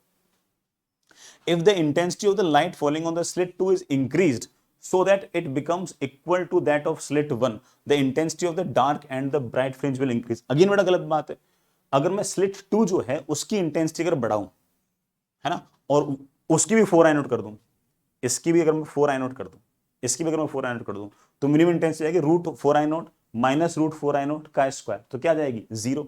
पहले इंटेंसिटी बेटा फिर भी I0 आ रही थी, दोनों इंटेंसिटी जैसे बराबर होंगी तो हमेशा 0 जाएगी, तो डार्क वाली तो और डार्क हो जाएगी। तो जब भी आप इंटेंसिटी बेटा इस तरह से अगर चेंज करो तो डार्क वाली तो और डार्क हो जाएगी। तो डी भी आपका गलत। रफली आप ऐसे याद रख सकते हो कि दोनों स्लिट्स की अगर सेम इंटेंसिटी आ रही है तो उस केस में मिनिमम वाला परफेक्ट डार्क होगा, और अगर दोनों की इंटेंसिटी अगर डिफरेंट है तो उस केस के अंदर जहां पर आपके पास मिनिमा है वो परफेक्ट डार्क नहीं होगा। ठीक है, इतनी सी बात है बेटा। ठीक है, कई बच्चों को डायरेक्ट याद भी रहती है तो हो सकता है बेटा उसने तो वैल्यूज भी ना लिखो, देखते समझ जाओगे COD तो आपका गलत है सर, आपको इतना समय लगाने की आवश्यकता नहीं थी। एनीवेज आगे चलते हैं बेटा, बिल्कुल फॉर्मूला बेस्ड सवाल, कुछ भी नहीं है। जेई एडवांस में बेटा 2014 के अंदर ये वाला सवाल पूछ रखा था। A light source which emits two wavelength, दो अलग अलग बेटा वेवलेंथ आ रही है। एक वेवलेंथ है बेटा मेरे पास 400 नैनोमीटर, दूसरी बेटा वेवलेंथ मेरे पास है 600 nanometre. Is used in Young's double slit experiment if recorded fringe width λ1 और λ2 के लिए β1 और β2 है। इसके लिए बड़ा फ्रिंज विड्थ मेरे पास है β1, इसके लिए बड़ा फ्रिंज विड्थ बड़ा मेरे पास है β2। बड़ा जैसा कि आप देख सकते हो कि β2 जो है वो 1.5 times of β1, because beta is lambda capital D upon small d. तो डायरेक्ट लिख दिया कि इसके मुकाबले इसका लैम्डा अगर 1.5 गुना है तो इसकी बीटा के सामने इसका बीटा भी 1.5 गुना है। ठीक है, मैंने ऐसे लिख दिया, उसका आगे जाके यूज है। And the number of fringes for them within a Y distance from the central maxima is M1 and M2। बड़ा ये लेट्स से कि आपके पास सेंट्रल फ्रिंज है, बड़ा मेरे पास ये वाई डिस्टेंस है, इस वाई डिस्टेंस पर एक के बड़ा M1 नंबर ऑफ फ्रिंज है, एक के मेरे पास M2 नंबर ऑफ फ्रिंज है। तो बड़ा वो तो ऑब्वियस बात है कि y should be equal to M1 times β1 and this y should be equal to बड़ा of course M2 times of β2। ठीक है, वो तो कोई बहुत बड़ा काम नहीं। पहला सवाल, बीटा बेटा कौन सा बड़ा होगा? बीटा कौन सा बड़ा होगा भाई? बीटा उसका बड़ा होगा जिसका लैम्डा ज्यादा है। लैम्डा बेटा ऑफ कोर्स 2 का ज्यादा, तो उसका बीटा ज्यादा होगा, तो beta 2 is more than beta 1। M1 M2 में कौन ज्यादा होगा बेटा? बीटा 2 अगर ज्यादा है तो M1 ज्यादा होगा, ना? बीटा 2 जो है वो बीटा 1 का 1.5 गुना है, तो ऑब्वियस बात है कि किसी भी हाइट तक जिसका फ्रिंज विड्थ कम होगा वो ज्यादा फ्रिंजेस आ जाएंगे उतनी हाइट के अंदर। जैसे ऐसे वैल्यूज के लिए बोल रहा हूं, जैसे मान लो कि लेट से कि ऐसी वैल्यूज होती नहीं, बट मान लो कि लेट से कि 30 सेंटीमीटर की हाइट है, ठीक है, और इसके फ्रिंज विड्थ आई लेट से बड़ा 1 सेंटीमीटर, और इसके फ्रिंज विड्थ आई चलो इसके फ्रिंज विड्थ आई लेट से बड़ा 2 सेंटीमीटर, और इसके फ्रिंज विड्थ आई लेट से मेरे पास 3 सेंटीमीटर। तो ऑब्वियस बात है कि पहले वाला 2-2 सेंटीमीटर के फ्रिंज विड्थ है, तो 30 सेंटीमीटर में 15 फिट फिट हो जाएंगी। अगले वाले की फ्रिंज विड्थ ज्यादा है 3-3 सेंटीमीटर के, तो कितने खाने फिट होंगे? 10 खाने फिट होंगे, तो उसके 15 एक साथ जा रहे हैं बेटा, उसके सिर्फ और सिर्फ उतने में 10 आ रहे हैं। तो ऑब्वियस बात है जिसकी फ्रिंज विड्थ ज्यादा होगी उसके बेटा नंबर ऑफ जो फ्रिंजेस होंगी वो उतनी डिस्टेंस में कम आएंगी। तो ऑब्वियस बात है कि बेटा आपका जो M1 है वो M2 से ज्यादा है, मतलब इसकी ज्यादा फ्रिंजेस आ जाएंगी, इसकी फ्रिंजेस कम आएंगी, एंड ऑफ कोर्स उसका जो रेशियो होगा बेटा वो एग्जैक्टली बीटा के इनवर्सली प्रोपोर्शनल होगा। From the central maxima third maxima of lambda 2 overlap with the fifth minima of lambda 1। Check कर लेते हैं, किसी y डिस्टेंस पर लैम्डा 2 का तीसरा मैक्सिमा, बेटा लैम्डा 2 का तीसरा मैक्सिमा कहां पर होगा? वो होगा 3 टाइम्स ऑफ बीटा 2 पर, बेटा 3 टाइम्स ऑफ बीटा 2 पर। लैम्डा 1 का पांचवा मिनिमा, लैम्डा 1 का बेटा पांचवा मिनिमा कहां पर होगा? बेटा पहला मिनिमा होता है 0.5 लैम्डा पर, दूसरा मिनिमा होता है 1.5 लैम्डा पर, तो पांचवा मिनिमा होगा 4.5 टाइम्स ऑफ बीटा 1 पे। क्या ये दोनों सेम जगह है? चेक कर लो बेटा, दोनों का y क्या सेम आ रहा है क्या? बेटा देख लो, 3 टाइम्स बीटा 2 क्या 4.5 टाइम्स बीटा 1 के बराबर है क्या? बेटा 3 से ये कैंसिल, तो 1.5, beta 2 is equals to 1.5 times beta 1। क्या सचमुच में beta 2 is equals to 1.5 times beta 1 है क्या? हाँ है, तो ऑफ कोर्स बेटा आपका 3 टाइम्स बीटा 2 4.5 टाइम्स बीटा 1 के बराबर है। इसका मतलब ये वाली बात आपकी परफेक्टली राइट है। The angular separation of fringes for lambda 1 is greater than lambda 2। देखो बेटा एंगुलर फ्रिंज का मतलब क्या हो गया कि जैसे यहां पर कोई फ्रिंज बन रही है ऐसे ऐसे, ये फ्रिंज विड्थ है बीटा, ठीक है, ये बेटा आपके पास डिस्टेंस है कैपिटल डी। यहां पर ये जो एंगल सबस्टेंड कर रखा है अल्फा, इसको हम एंगुलर फ्रिंज विड्थ बोलते हैं। इस एंगुलर फ्रिंज विड्थ को हम रफली लिख सकते हैं कि बीटा अपॉन कैपिटल डी, और इसकी बेटा वैल्यू है लैम्डा अपॉन स्मॉल डी, क्योंकि बीटा होता है lambda capital D upon small d, तो बेटा डी से डी कैंसिल। अब ऑब्वियस बात है डी तो बड़ा फिक्स है दोनों के लिए, जिसका बीटा ज्यादा उसका अल्फा ज्यादा। अब बीटा किसका ज्यादा है? बेटा बीटा लैम्डा 2 का ज्यादा है, तो ऑब्वियस बात है जिस इसमें बोल रखा है कि लैम्डा 1 वाले का एंगुलर फ्रिंज विड्थ ज्यादा होगा। ऑफ कोर्स नॉट, लैम्डा 2 वाले का फ्रिंज विड्थ ज्यादा होगा तो उसकी एंगुलर फ्रिंज विड्थ भी ज्यादा होगी, तो डी आपका ऑब्वियसली गलत। तो बिल्कुल सिंपल फॉर्मूला बेस्ड सवाल, सिर्फ और सिर्फ बड़ा वैल्यूज रखनी है, बड़ा आंसर आ ही जाता है, ठीक है। थोड़ा सा रिलेटिवली अच्छा सवाल, ऑल्दो इसका सिर्फ और सिर्फ एक सेक्शन ऐसा है जिसको करने के लिए थोड़ा सा दिमाग लगाना पड़ेगा, मेहनत करनी पड़ेगी, मैथ्स लगानी पड़ेगी, वो बिल्कुल बहुत हाई फाई मैथ्स नहीं, बाकी बड़ा ऑप्शन सारे के सारे बिल्कुल एकदम प्रोसीजरल वाले ही हैं। तो यार सवाल क्या कह रहा है, पढ़ लेते हैं। Two coherent monochromatic point sources S1 S2 wavelength बढ़ रखी है 600 nanometre are placed symmetrically on either side of the centre of the circle as shown in the figure. The sources are separated by a distance 1.8 millimetre. बड़ा distance बहुत छोटी है 1.8 millimetre, diagram थोड़ा बड़े बन जाए इसलिए थोड़ा दूर दिखा रखे हैं, बाकी डिस्टेंस बहुत छोटी। This arrangement produces interference fringes visible as alternate bright and dark spots on the circumference of the circle। बड़ा जो इसकी इंटरफेरेंस है वो हम एक सर्कल के ऊपर नोटिस कर रहे हैं, ठीक। The angular separation between two consecutive bright spot is delta theta। बड़ा मान लो कि यहाँ पर ब्राइट आया, अगला ब्राइट यहाँ पर आया, इन दोनों के बीच का जो एंगुलर सेपरेशन है उसने उसे एंगुलर फ्रिंज विड्थ कह दो बेटा, फिर डेल्टा थीटा बोल दो, मुझे बोल रखा है। ये डेल्टा थीटा कांस्टेंट है, ऐसा कंपलसरी नहीं है। A dark spot will be formed at point P2। P2 पर क्या कोई डार्क स्पॉट बनेगा क्या? बेटा पहला सवाल तो बड़ा मुझसे यही पूछ रखा है, तो ठीक है, ये तो बेटा बिल्कुल आसान सही है। ये मेरे पास सर्कल, दोनों सोर्स बड़ा आपके पास शुरुआत में कोहेरेंट है। ये बड़ा मेरे पास कोई पॉइंट है P2, मेरे पास बड़ा ये आपका S1 और ये आपके पास S2। P2 पर कोई कंस्ट्रक्टिव इंटरफेरेंस होगा, डिस्ट्रक्टिव इंटरफेरेंस होगा, इस बात पर डिपेंड करेगा पाथ डिफरेंस क्या है। पाथ डिफरेंस विल बी बड़ा ऑफ कोर्स S1 से P2 तक की दूरी माइनस S2 से P2 तक की दूरी। This distance minus this distance is of course बड़ा what S1 S2। S1 S2 बड़ा मुझे सवाल के अंदर शायद 1.8 मिलीमीटर दे रखी है। ठीक, अब ये चेक कर लो कि जो 1.8 मिलीमीटर है ये how many times of lambda है। How many times of lambda है तो बड़ा मैं 1.8 मिलीमीटर को, इस पाथ डिफरेंस को मैं लैम्डा से डिवाइड करके चेक कर लेता हूं। बड़ा लैम्डा कितना है, 600 नैनोमीटर है। that is 1.8 into 10 raised to power minus 3, that is 6 into 10 raised to power minus 7। सही तो लिखा ना बेटा, वो मैंने 2 जीरो उधर निपटा दी। ये बड़ा मेरे पास आ गया 4, बड़ा मेरे पास ये आ गया 0.3, तो 3 into 10 raised to power 3 बड़ा that comes out to be 3000। इसका मतलब इस पॉइंट पर जो पाथ डिफरेंस है वो 3000 ऑफ लैम्डा है।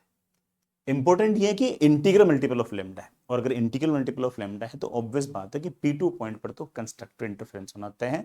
बड़ा यहां पर आपका ब्राइट स्पॉट आएगा, डार्क स्पॉट नहीं आएगा। ठीक है, बढ़िया। अच्छा एक बात और बोल दो बेटा कि ये आपका जो P1 वाला पॉइंट है, ये जो आपका बड़ा P1 वाला पॉइंट है, ये तो S1 से और S2 से समान दूरी पे है, तो यहां पर आपका जो पाथ डिफरेंस आएगा बड़ा दैट विल बी 0। यहां पर पाथ डिफरेंस 0 है और यहां पर आपका पाथ डिफरेंस जो है वो 3000 ऑफ लैम्डा है। हालांकि हम निकाल भी सकते हैं इस बात को, बट तुम समझ गए होंगे कि फिर यहां कहीं पार्ट डिफरेंस लैम्डा आएगा, यहां कहीं 2 लैम्डा आएगा, यहां कहीं 3 लैम्डा, यहां 4 लैम्डा, यहां 5 लैम्डा, या 6 लैम्डा, यहां 7 लैम्डा, ऐसे लगातार पार्ट डिफरेंस आते जाएंगे और ऐसे लगातार bright bright bright bright bright लगातार फ्रिंजेस बनते चले जाएंगे। बीच बीच में ना कोई पॉइंट ऐसे भी आएगा, पार्ट डिफरेंस आएगा 0.5 लैम्डा, 1.5 लैम्डा, 2.5 लैम्डा, वहां पर ऑफ कोर्स आपकी डार्क फ्रिंजेस लगातार बनती जाएंगी कंसेक्यूटिवली, डार्क ब्राइट इस तरह से। ठीक है,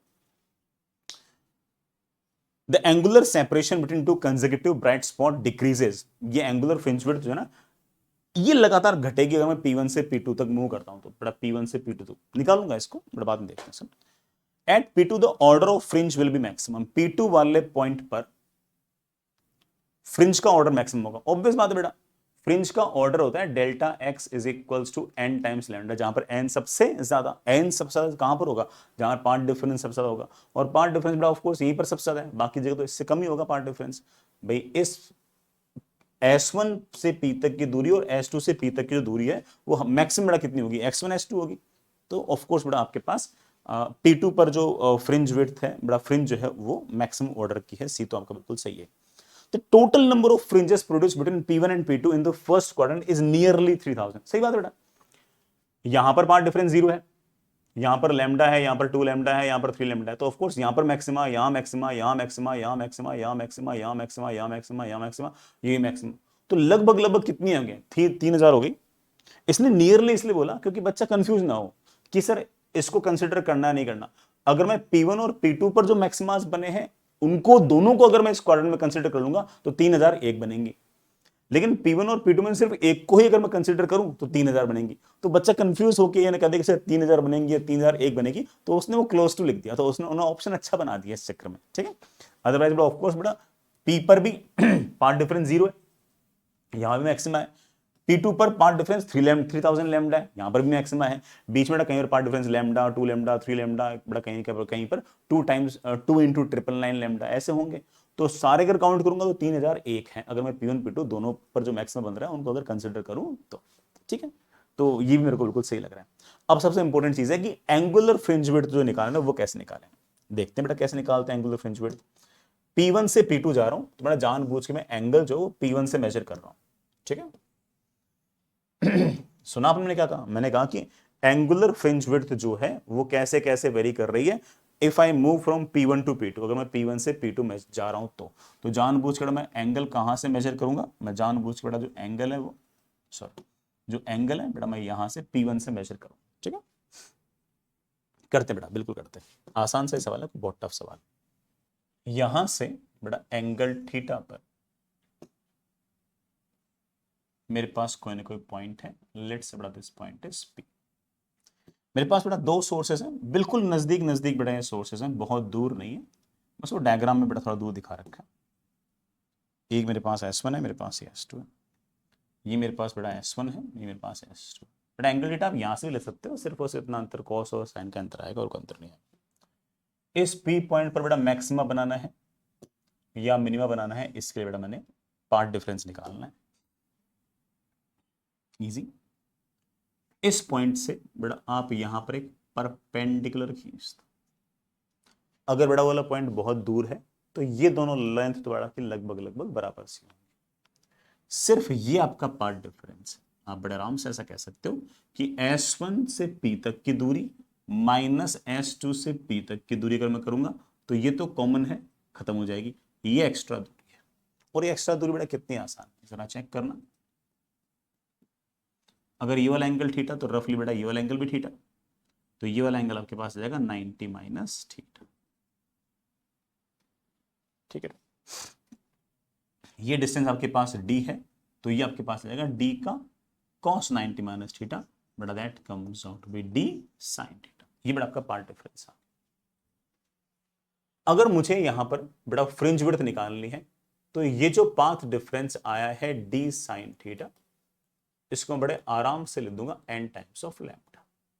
अब ऑब्वियस बात है बेटा, अलग अलग थीटा के लिए n की वैल्यू अलग अलग आएगी। अगर मैं एंगल थीटा बढ़ाऊंगा तो n लगातार बढ़ता जाएगा। जैसे मान लो कि मुझे वो वाला पॉइंट चाहिए जहां पार्ट डिफरेंस 0, तो मैं n को 0 पुट कर दूंगा। n को 0 पुट करते थीटा इक्वल्स टू 0 आ गया।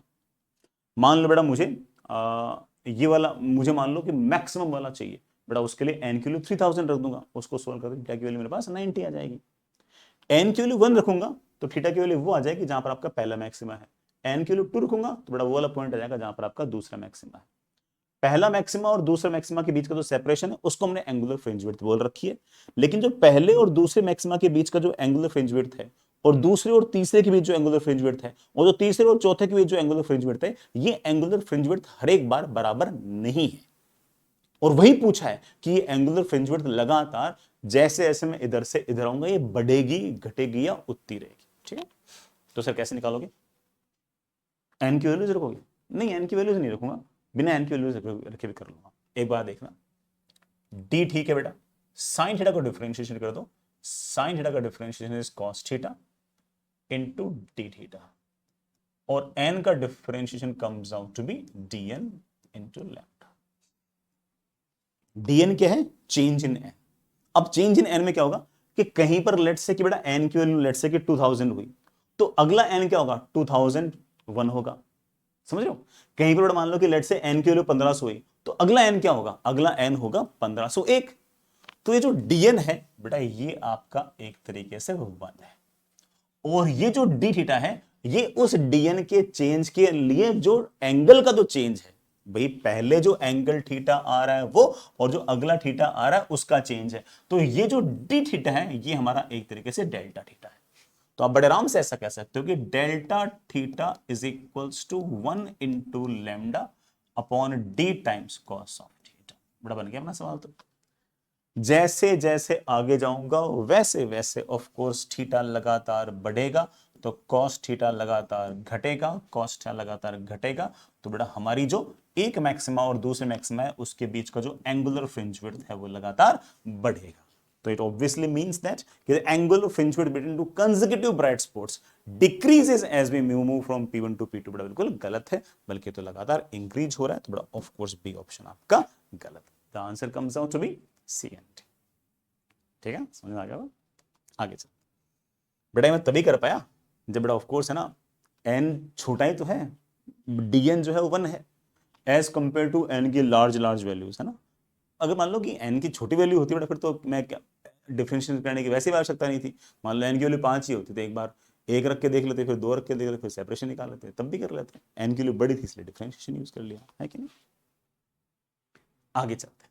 अच्छा सवाल, ओब्लिक इंसिडेंस बेटा आपको क्लास के अंदर पढ़ा रखा है, उस पर बिल्कुल थ्योरी बेस्ड या बेटा जो हम क्लास में पढ़ते हैं एग्जैक्टली वही वाला सवाल एक तरीके से है। 2019 का जेई एडवांस का बेटा ये सवाल है। पहले बेटा आराम से इत्मीनान से पढ़ लीजिए। सवाल के अंदर कुछ भी फ्रेश बात नहीं है, जो हमने क्लास में सवाल कर रखे हैं मान के चलो कि उसके मुकाबले वाला सवाल आसान ही है, कोई खास ऐसा बड़ा काम नहीं। In a Young's double slit experiment, the slit separation is 0.3 millimeter. बेटा दोनों स्लिट के बीच की जो दूरी है वो 0.3 मिलीमीटर है। Distance between slit and screen is 1 metre. A light beam, parallel light beam of wavelength 600 nanometre, बेटा हमने इसके ऊपर इंसिडेंट की है। लाइट की जो वेवलेंथ है 600 नैनोमीटर है। एट एन एंगल अल्फा, बेटा किसी एंगल अल्फा पे हमने इस तरह से फेंका है। अगर हम लाइट को ऐसे फेंकने की बजाय अगर ऐसे फेंकेंगे तो सिर्फ इतना सा अंतर होगा कि जो सामने की तरफ बड़ा आपके पास सेंट्रल मैक्सिमा आ रहा था वो सामने की तरफ ना आके नीचे आ जाएगा। फ्रिंज विड्थ वगैरह पर किसी प्रकार का कोई प्रभाव नहीं पड़ता। ठीक है, एक बड़ा पॉइंट पी दे रखा है, वो यहां ओ से 11 मिलीमीटर दूर है। ठीक है, इसके बारे में कोई बात पूछ रखी होगी, बेटा इसलिए दे रखा होगा। Which of the following statement is are correct, more than one correct question है। सबसे पहले बेटा एक बार बी ऑप्शन देखो, fringe spacing depend on alpha. Fringe spacing मतलब कि फ्रिंज के बीच में स्पेस जो है, मतलब फ्रिंज विड्थ जो है क्या वो अल्फा पर डिपेंड करेगी? नहीं। मैं आपको क्लास में सिखा चुका हूं, आपको याद भी होगा कि लाइट यूं आएगी तो सेंट्रल मैक्सिमा ऊपर आएगा, लाइट यूं आएगी तो सेंट्रल मैक्सिमा ऊपर शिफ्ट हो जाएगा, यूं आएगी तो सेंट्रल मैक्सिमा नीचे शिफ्ट हो जाएगा। लेकिन फ्रिंज विड्थ पर किसी प्रकार का कोई चेंज नहीं होगा, सिर्फ और सिर्फ पैटर्न आपका ऊपर या नीचे शिफ्ट होगा। तो फ्रिंज स्पेसिंग अल्फा पर डिपेंड नहीं करती। स्पेसिंग मतलब फ्रिंजेस के बीच का सेपरेशन। तो फ्रिंज विड्थ तो बड़ा वही रहेगी, निकालना चाहो निकाल सकते हो, lambda capital D upon small D. आगे के सवाल में काम भी आ सकता है। 600 इंटू 10⁻⁻⁹, ये बड़ा 1, ये 0.3 इंटू 10⁻⁻3, एक जीरो ये 10⁻⁻5 लिख दूं। That is I think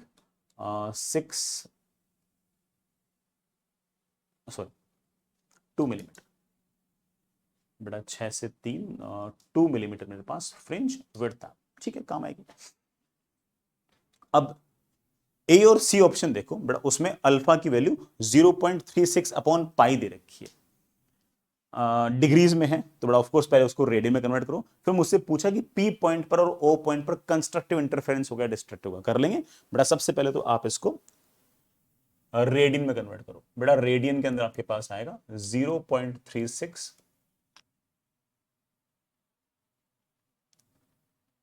upon pi into pi upon 180। और रेडियन के अंदर बेटा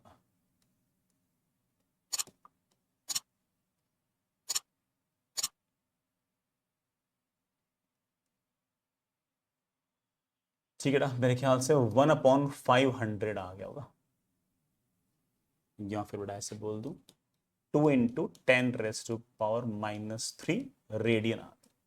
सर इससे क्या होगा बेटा? इससे ये होगा कि आपका जो पैटर्न है वो सारा का सारा बेटा नीचे की तरफ शिफ्ट हो गया, आराम से आराम से। अभी ये बेटा आपका पैटर्न सामने वाली स्क्रीन पे। लाइट अगर बेटा ऐसे आ रही है आपके पास, लाइट बेटा अगर आपके पास ऐसे आ रही है, लाइट बेटा अगर आपके पास ऐसे आ रही है, और अगर ये आपके पास एंगल अल्फा है, अगर आपके पास बेटा आपके पास एंगल अल्फा है, तो जो आपका सेंट्रल मैक्सिमा होता था, जो बेटा आपका सेंट्रल मैक्सिमा होता था वो सामने वाले पॉइंट पे हुआ करता था।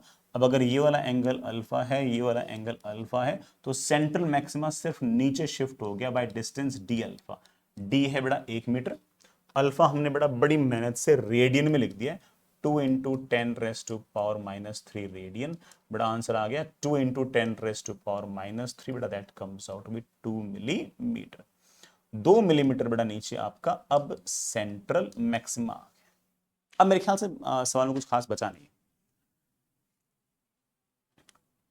अल्फा इसके लिए there will be destructive interference at point O. Point O पर डिस्ट्रक्टिव इंटरफेरेंस होगा ना, कंस्ट्रक्टिव होगा।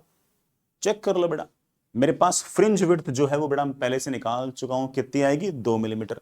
और आपका जो बेटा सेंट्रल मैक्सिमा था वो 2 मिलीमीटर नीचे शिफ्ट हो गया। तो इसका मतलब हमारा जो सेंट्रल मैक्सिमा पहले यहां था वो बीटा डिस्टेंस नीचे शिफ्ट हो गया। और अगर वो बीटा डिस्टेंस अगर नीचे शिफ्ट हो गया तो ऑफकोर्स बेटा यहां पर अगर सेंट्रल मैक्सिमा आ गया तो यहां पर आपका फर्स्ट मैक्सिमा आ गया। तो यहां पर बेटा मिनिमा नहीं है, यहां पर आपका मैक्सिमा है। ठीक है, तो कुछ खास करने की जरूरत नहीं पड़ी बेटा। तो ये तो गलत बोल रहा है, ये तो गलत है, बी बेटा वैसे गलत था। If alpha is equals to this much there will be destructive interference at point P. Point P जो बेटा यहां से 11 मिलीमीटर डिस्टेंस पे था, यहां पर कंस्ट्रक्टिव इंटरफेरेंस होगा डिस्ट्रक्टिव का, चेक कर लो। 11 मिलीमीटर बेटा चेक कर लो 11 मिलीमीटर है क्या?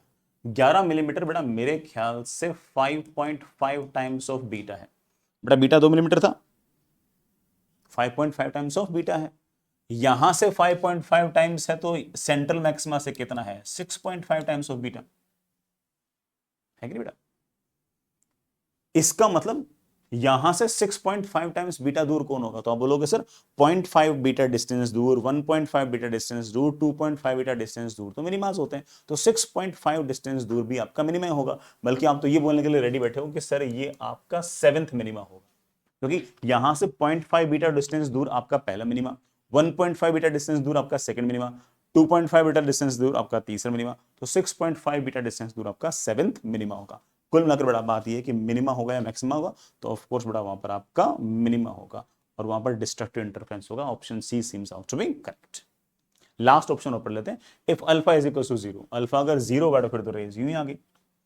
There will be constructive interference at point P, point P पर कंस्ट्रक्टिव इंटरफेरेंस होगा, नहीं डिस्ट्रक्टिव होगा। पहले भी डिस्ट्रक्टिव था, अभी डिस्ट्रक्टिव है, क्योंकि ये जो हमने अल्फा लगा रखा था इसके कारण जो शिफ्ट आया ना बड़ा, वो तो बीटा के बराबर आया, तो जो मैक्सिमास और मिनिमास है वो तो चेंज ही नहीं हुआ ना, वो तो वैसे कैसे रहेंगे। तो चलो तुम पूरा सॉल्व करना चाहो पूरा सॉल्व कर लो। अगर तुमने अल्फा इज इक्वल टू 0 रखा तो लाइट आएगी ऐसे, फिर सेंट्रल मैक्सिमा होगा यहाँ पे। ये दूरी कितनी है? ये दूरी बड़ा आपके पास है 11 मिलीमीटर।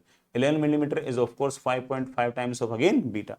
5.5 टाइम्स अगर बीटा है तो बड़ा of course odd multiple of beta by 2 है, इसमें मिनिमा रहेगा। बल्कि आप होगे सर यहाँ पर मेरा छठा मिनिमा है, बस इतना सा फर्क पड़ा कि पहले आपका 7वां मिनिमा था, छठा मिनिमा है, तो मिनिमा ही रहेगा। और ऑब्वियसली आपका डी भी गलत। So answer only comes out to be C. हालांकि सवाल बेटा आपका more than one correct question था, लेकिन आंसर आपका सिर्फ और सिर्फ सी ही है। ठीक है, इजी। आगे चलते हैं। नेक्स्ट इज काफी बढ़िया सवाल बेटा, ये जेई एडवांस में 2022 का सवाल है। ऑल दो बेटा थोड़ा सा ना डायग्राम थोड़ा बेटर बन सकता था, मैं बना दूंगा, मैं वापस बना दूंगा। ठीक है, डायग्राम बेटा यहाँ उसको देखने में अच्छा नहीं लगे, एक बार आराम से पूरा पूरा सवाल अच्छे से पढ़ लीजिए। हाँ तो यार इस नेक्स्ट क्वेश्चन में क्या क्या रखा है? A double slit setup is shown in the figure. One of the slit is in a medium 2 of refractive index n2. The other slit is at the interface. मतलब बेटा जो एक स्लिट है वो तो इंटरफेस पे, दूसरी पूरी डूबी हुई है। मैं डायग्राम थोड़ा और अच्छा बना दूंगा। Of refractive index n1. The line joining slits is perpendicular to the interface and the distance between the slits is d. The slit widths are much smaller than d. अच्छी बात है बेटा। The monochromatic parallel light of beam of light is incident on the slits from medium 1 से light आ रही है। A detector is placed in the medium 2 at large distance from the slits at an angle theta from the line joining them, so that theta equals to the angle of refraction of the beam. Angle of incidence तो कुछ और होगा, angle of refraction बड़ा जो होगा उसी में आगे जाके कोई ना कोई डिटेक्टर लगा रखा होगा। मैं डायग्राम बना दूंगा। ठीक, Consider two approximately parallel rays from the slit as received by detector. ठीक है बेटा, एक तो ऊपर वाले स्लिट से आएगी, एक नीचे वाले स्लिट से आएंगे, दो रेज आएंगे। फेज डिफरेंस जो होगा वो बड़ा डीपर डिपेंड नहीं करेगा, पहला ऑप्शन ये है। दूसरा ऑप्शन है कि कंस्ट्रक्टिव इंटरफेरेंस होगा। The phase difference between two rays depend on n1 but is independent of n2। कुल मिलाकर बड़ा बात है कि मेरे ख्याल से 4 और 5 ऑप्शन जो है वो 4 ऑप्शन जो इस बात की है कि ना फेज डिफरेंस और पार्ट डिफरेंस कैसे कैसा होगा। तो चलिए एक काम करते हैं, अपन एक बार इसके लिए डायग्राम बना लेते हैं। काफी ऐसे इनोवेटिव सा क्वेश्चन तो है। मेरे पास बड़ा ये इंटरफेस, इस इंटरफेस के ऊपर रिफ्रैक्टिव इंडेक्स n1 है। हमारे पास बेटा ऐसे कोई एक स्लिट बेटा यहां पर, दूसरी स्लिट ऐसे अंदर। दोनों स्लिट्स के बीच की जो डिस्टेंस है वो मुझे d दे रखी। यहां का रिफ्रैक्टिव इंडेक्स n1, यहां का रिफ्रैक्टिव इंडेक्स n2। हमने बेटा कोई लाइट फेंक दी है ऐसा किसी एंगल ऑफ इंसिडेंस पे।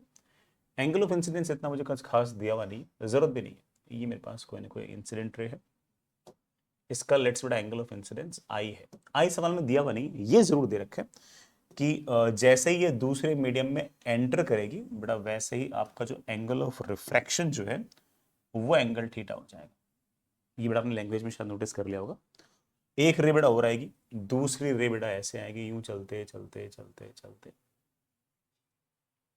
ऐसे आएगी, और रिफ्रैक्शन के पश्चात बेटा यूं निकल जाएगी थोड़ी। दूसरी रे बेटा आपके पास ऐसे आएगी, यूं चलते चलते चलते चलते ऐसे पैरेलल आई है, इसका एंगल ऑफ इंसिडेंस आई, और रिफ्रैक्शन के पश्चात बेटा रे यूं हो,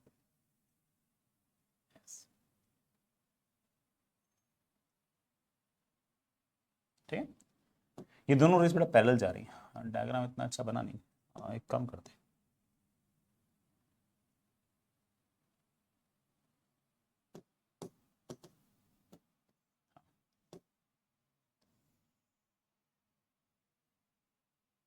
ठीक है। ये बेटा डी यहां से, ये दोनों रेस बेटा ऐसे, कोई डिटेक्टर बेटा यहां खड़ा है ऐसे इस एंगल थीटा की तरफ ऐसे, ठीक है। मुझसे पूछ रखा है कि दोनों के बीच पार्ट डिफरेंस वगैरह क्या होगा, तो सोचते हैं बेटा पार्ट डिफरेंस सोचना कोई बहुत इतना टफ काम नहीं है, क्या वो डी पर डिपेंड करेगा वगैरह वगैरह। लेट्स से बेटा मेरे पास ये जो डिस्टेंस है ये एक्स, दोनों रेज आ रही है पैरेलल पैरेलल पैरेलल पैरेलल, एक काम कीजिए बेटा यहां से आप इस पे एक परपेंडिकुलर खींच दीजिए, इस वाले रे ने ये डिस्टेंस एक्स्ट्रा ट्रेवल की, कितनी है बेटा जरा ध्यान देना, ये वाला एंगल आई, ये 90 माइनस आई, this angle also comes out to be I, तो ये हो गया x का cos आई, ये हो गया x का sin आई, this distance comes out to be x का sin आई। इस वाली रे ने इस वाली रे के मुकाबले n1 रिफ्रैक्टिव इंडेक्स के मीडियम में x sin i की डिस्टेंस एक्स्ट्रा ट्रेवल की है, परफेक्ट। जब ये रे बेटा तेरे पास आ रही है, पैरेलल आ रही है, पैरेलल आ रही है, पैरेलल आ रही है, पैरेलल आ रही है, पैरेलल आ रही है, यहां से परपेंडिकुलर खींच दीजिए, ये लेंथ ये लेंथ ये लेंथ ये लेंथ सेम है, इस वाली रे ने ये डिस्टेंस एक्स्ट्रा ट्रेवल की है एक ऐसे मीडियम में जिसका रिफ्रैक्टिव इंडेक्स n2 है। ये डिस्टेंस है कितनी बेटा जरा चेक करना, अगर ये वाला एंगल, ये वाला डिस्टेंस अगर आपके पास x है, ये वाला एंगल बेटा आपके पास थीटा है, तो बेटा आपके पास ये वाला angle also comes out to be theta, ये एंगल थीटा, ये 90 माइनस थीटा, ये थीटा, ये अगर x है, ये x का cos थीटा बेटा, ये x का sin थीटा, हो गया बेटा। मुझसे पूछा है पाथ डिफरेंस क्या होगा, बेटा path difference will be obviously ये लेंथ बराबर ये लेंथ बराबर, पाथ डिफरेंस होगा सिर्फ और सिर्फ दिस माइनस या दिस माइनस दिस, ये लेंथ पाथ डिफरेंस में लिख सकता हूं x sin अल्फा, सॉरी बेटा x sin अल्फा नहीं n times x sin i। n क्यों लिखा, क्योंकि ये एक ऐसे मीडियम में है जिस मीडियम का रिफ्रैक्टिव इंडेक्स n है, तो ऑफ कोर्स बेटा पाथ डिफरेंस के लिए हम लोग सिंपली पाथ डिफरेंस ना लिखकर उसको रिफ्रैक्टिव इंडेक्स से मल्टीप्लाई करते हैं, उससे हमारे पास एक ऑप्टिकल लेंथ आती है। कोई भी फेस डिफरेंस निकालने के लिए, कोई भी पाथ डिफरेंस निकालने के लिए हमें ऑप्टिकल लेंथ की आवश्यकता होती है, माइनस इसकी डिस्टेंस। अब बेटा इसकी डिस्टेंस अगेन हम इतने बेवकूफ नहीं है कि हम इसको x sin थीटा लिख दें, हम इसको लिखेंगे n2 times x sin theta, because this is the distance travelled in a medium of refractive index n। जरा ध्यान दीजिए बेटा x आपके पास बाहर आ गया होगा और ब्रैकेट में मेरे पास बच गया है n1 into sine I minus n2 into sine theta. जैसे बच्चों ने ये लिखा तो उसमें से कई बच्चे इमोशनल होके ना अब बोलेंगे सर मैं x निकाल लेता हूँ as a function of d, सर सॉल्व कर लेता हूँ। अरे नहीं नहीं ऐसी कोई जरूरत नहीं है सर, x पता है d पता कर लूंगा, या d as a function of x लिख दूंगा। अरे नहीं नहीं ऐसी कोई जरूरत नहीं है, जरा ध्यान से देख बेटा क्या लिखा हुआ है n1 sign I minus n2 sine theta. अगर ये वाला एंगल तेरे पास आई है, ये वाला एंगल तेरे पास अगर थीटा है, तो स्नेल्स लॉ मुझे बेटा क्या कहता है, स्नेल्स लॉ कहता है कि n1 साइन आई जो होगा वो n2 साइन थीटा के बराबर होगा। और अगर बेटा ये दोनों बराबर होंगे तो ऑब्वियस बात है कि ये वाली टर्म तो आपकी जीरो होगी। अब x कुछ भी हो आपका पाथ डिफरेंस आएगा वो तो आपका बस जीरो ही आएगा, ठीक है। तो ऐसे कोई ज्योमेट्री लगाने की ऐसी आवश्यकता पड़ेगी, ठीक। ऑप्शंस पढ़ लेते हैं। The phase difference between two rays is independent of d. Of course, zero is independent of d. The two rays interface constructively at detector. Obvious बात है बेटा, दोनों रेज का अगर पार्ट डिफरेंस जीरो आ रहा है तो ऑब्वियस बात है कि कंस्ट्रक्टिव इंटरफेरेंस तो होगा। तीसरा option, the phase difference between two rays depend on n1 but is independent of n2. झूठ। The phase difference between two rays vanishes only for certain values of d. vanishes नहीं, it vanishes for all the values of d, ठीक है। d तो बेटा function में आया नहीं, so answer comes out to be A and B. आगे चलते हैं बेटा, अगला सवाल करते हैं। अगला सवाल बेटा थोड़ा सा रिलेटिवली आसान सा ही सवाल है, बस मजदूरी वाला सवाल है, ऐसा सवाल जिसमें हो सकता है कि बेटा हमें हल्का सा समय लगे बट सवाल में ऐसे कॉन्सेप्चुअली बताने के लिए, कराने के लिए कोई ऐसा खास काम बेटा मेरे पास ऐसा है नहीं। एंड सवाल थोड़ा बड़ा मैच तो कलम टाइप का सा है। मैं सवाल के बड़ा अलग अलग 4 पार्ट मैं पढ़ देता हूँ बड़ा आपके लिए, आराम आराम से अच्छे से करते हैं सवाल का। सिर्फ और सिर्फ बड़ा आराम से किसी बच्चे ने अगर बिल्कुल फेयर में इत्मीनान से एक एक पॉइंट को अगर अच्छे से लिखा तो उसका आंसर बड़े आराम से एक बार में ही सारा सारा सही आ जाएगा। इस तरह के आसान प्रोसीजरल सवालों को सही करने का सबसे बढ़िया पॉइंट ये है, सबसे बढ़िया रास्ता ये कि हमेशा बिल्कुल साफ सुथरा इत्मीनान से लिखा करो, ठीक है। क्योंकि पेपर के अंदर 30-40% सवाल बिल्कुल प्रोसीजरल आएंगे, बिल्कुल आसान आएंगे। तो उन सवालों में ज्यादा एक्साइटेड होकर रफ कैलकुलेशंस मत किया करो। वही तो सवाल है जो होने वाले हैं, उन्हीं से तो नंबर आने हैं, तो उनको आराम से इत्मीनान से अच्छे से लिखा, ठीक है। Column 1 shows 4 situations of standard Young's double slit experiment with the screen placed away from the slit S1 and S2. Each of these three, S1 P naught is equals to S2 P naught, बड़ा P naught वाला जो point है वो S1 S2 से समान दूरी पे है, तो S1 P naught और S2 P naught की वैल्यूज बराबर है। S1 P1 minus S2 P1 is equals to lambda by 4, बड़ा S1 P1 minus S2 P1 जो है ये लैम्डा बाई 4 है। And S1 P2 minus S2 P2 is lambda by 3, बड़ा पार्ट डिफरेंसेस दे रखे हैं, यहाँ पर पार्ट डिफरेंस 0, यहाँ पर लैम्डा बाई 4, यहाँ पर lambda by 3। Lambda is the wavelength of the light used in the case BCD, बड़ा इसमें 4 अलग अलग केसेस दे रखे, उनमें एक में तो कुछ भी नहीं है, लेकिन B, C और D के अंदर क्या किया कि बड़ा स्लिट्स के सामने ना एक माइका वगैरह रख दी, उसका रिफ्रैक्टिव इंडेक्स बड़ा म्यू है, थिकनेस T है, और S2 के सामने बड़ा उसको हमने लगा दिया।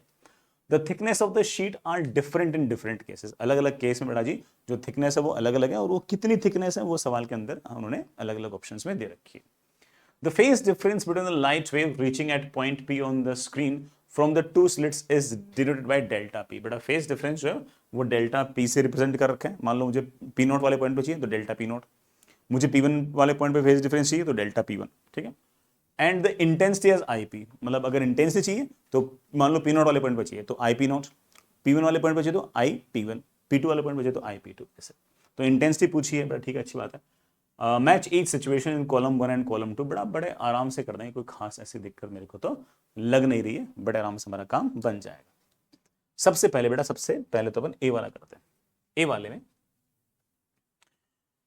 4 ऑप्शन दे रखे बेटा, एक मिनट, जो मेरे पास कॉलम 2 है ना उसमें अगर देखो तो PQRST 4-5 ऑप्शन दे रखे हैं।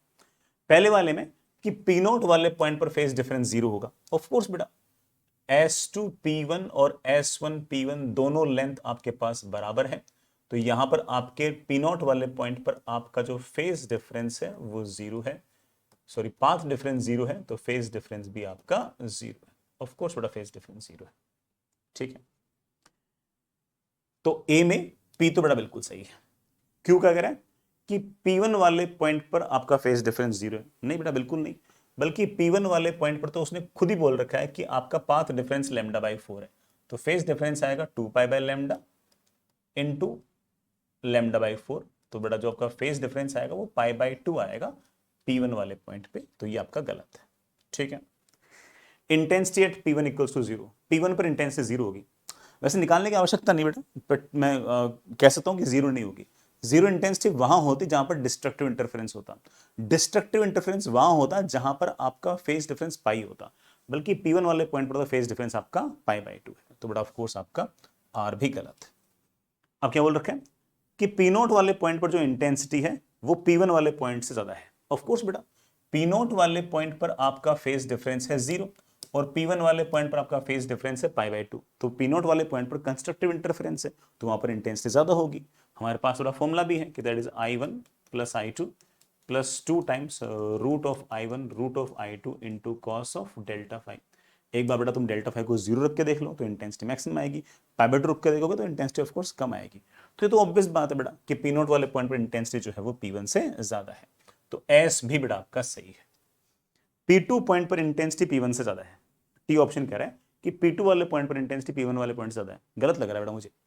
P2 वाले पॉइंट पर फेज डिफरेंस की वैल्यू आएगी 2 pi by lambda into path difference बेटा that is lambda by 3, I think बेटा this comes out by 2 pi by 3। अब जरा खुद ही सोचो कि P1 वाला जो पॉइंट है वहां पर अगर मैं इंटेंसिटी की अगर बात करूं तो I1 plus I2 plus 2 times √I1 √I2 into cos of pi by 2, बड़ा ये होता है आपका 0। लेकिन जो हमारा P2 वाला पॉइंट है, अगर मैं वहां पर इंटेंसिटी की बात करूं तो that is I1 plus I2 plus 2 times √I1 √I2 into cos of phase difference, बेटा कॉस ऑफ 2 पाई बाई 3। बेटा कॉस 2 पाई बाई 3 तो माइनस हाफ होता है, ये तो 0 था, ये माइनस हाफ है, तो ऑफकोर्स बेटा ये वाली टर्म जो है, ये वाली टर्म जो है इससे छोटी, ये वाली टर्म जो है इससे छोटी है, तो बेटा P2 पर आपका इंटेंसिटी है वो कम है।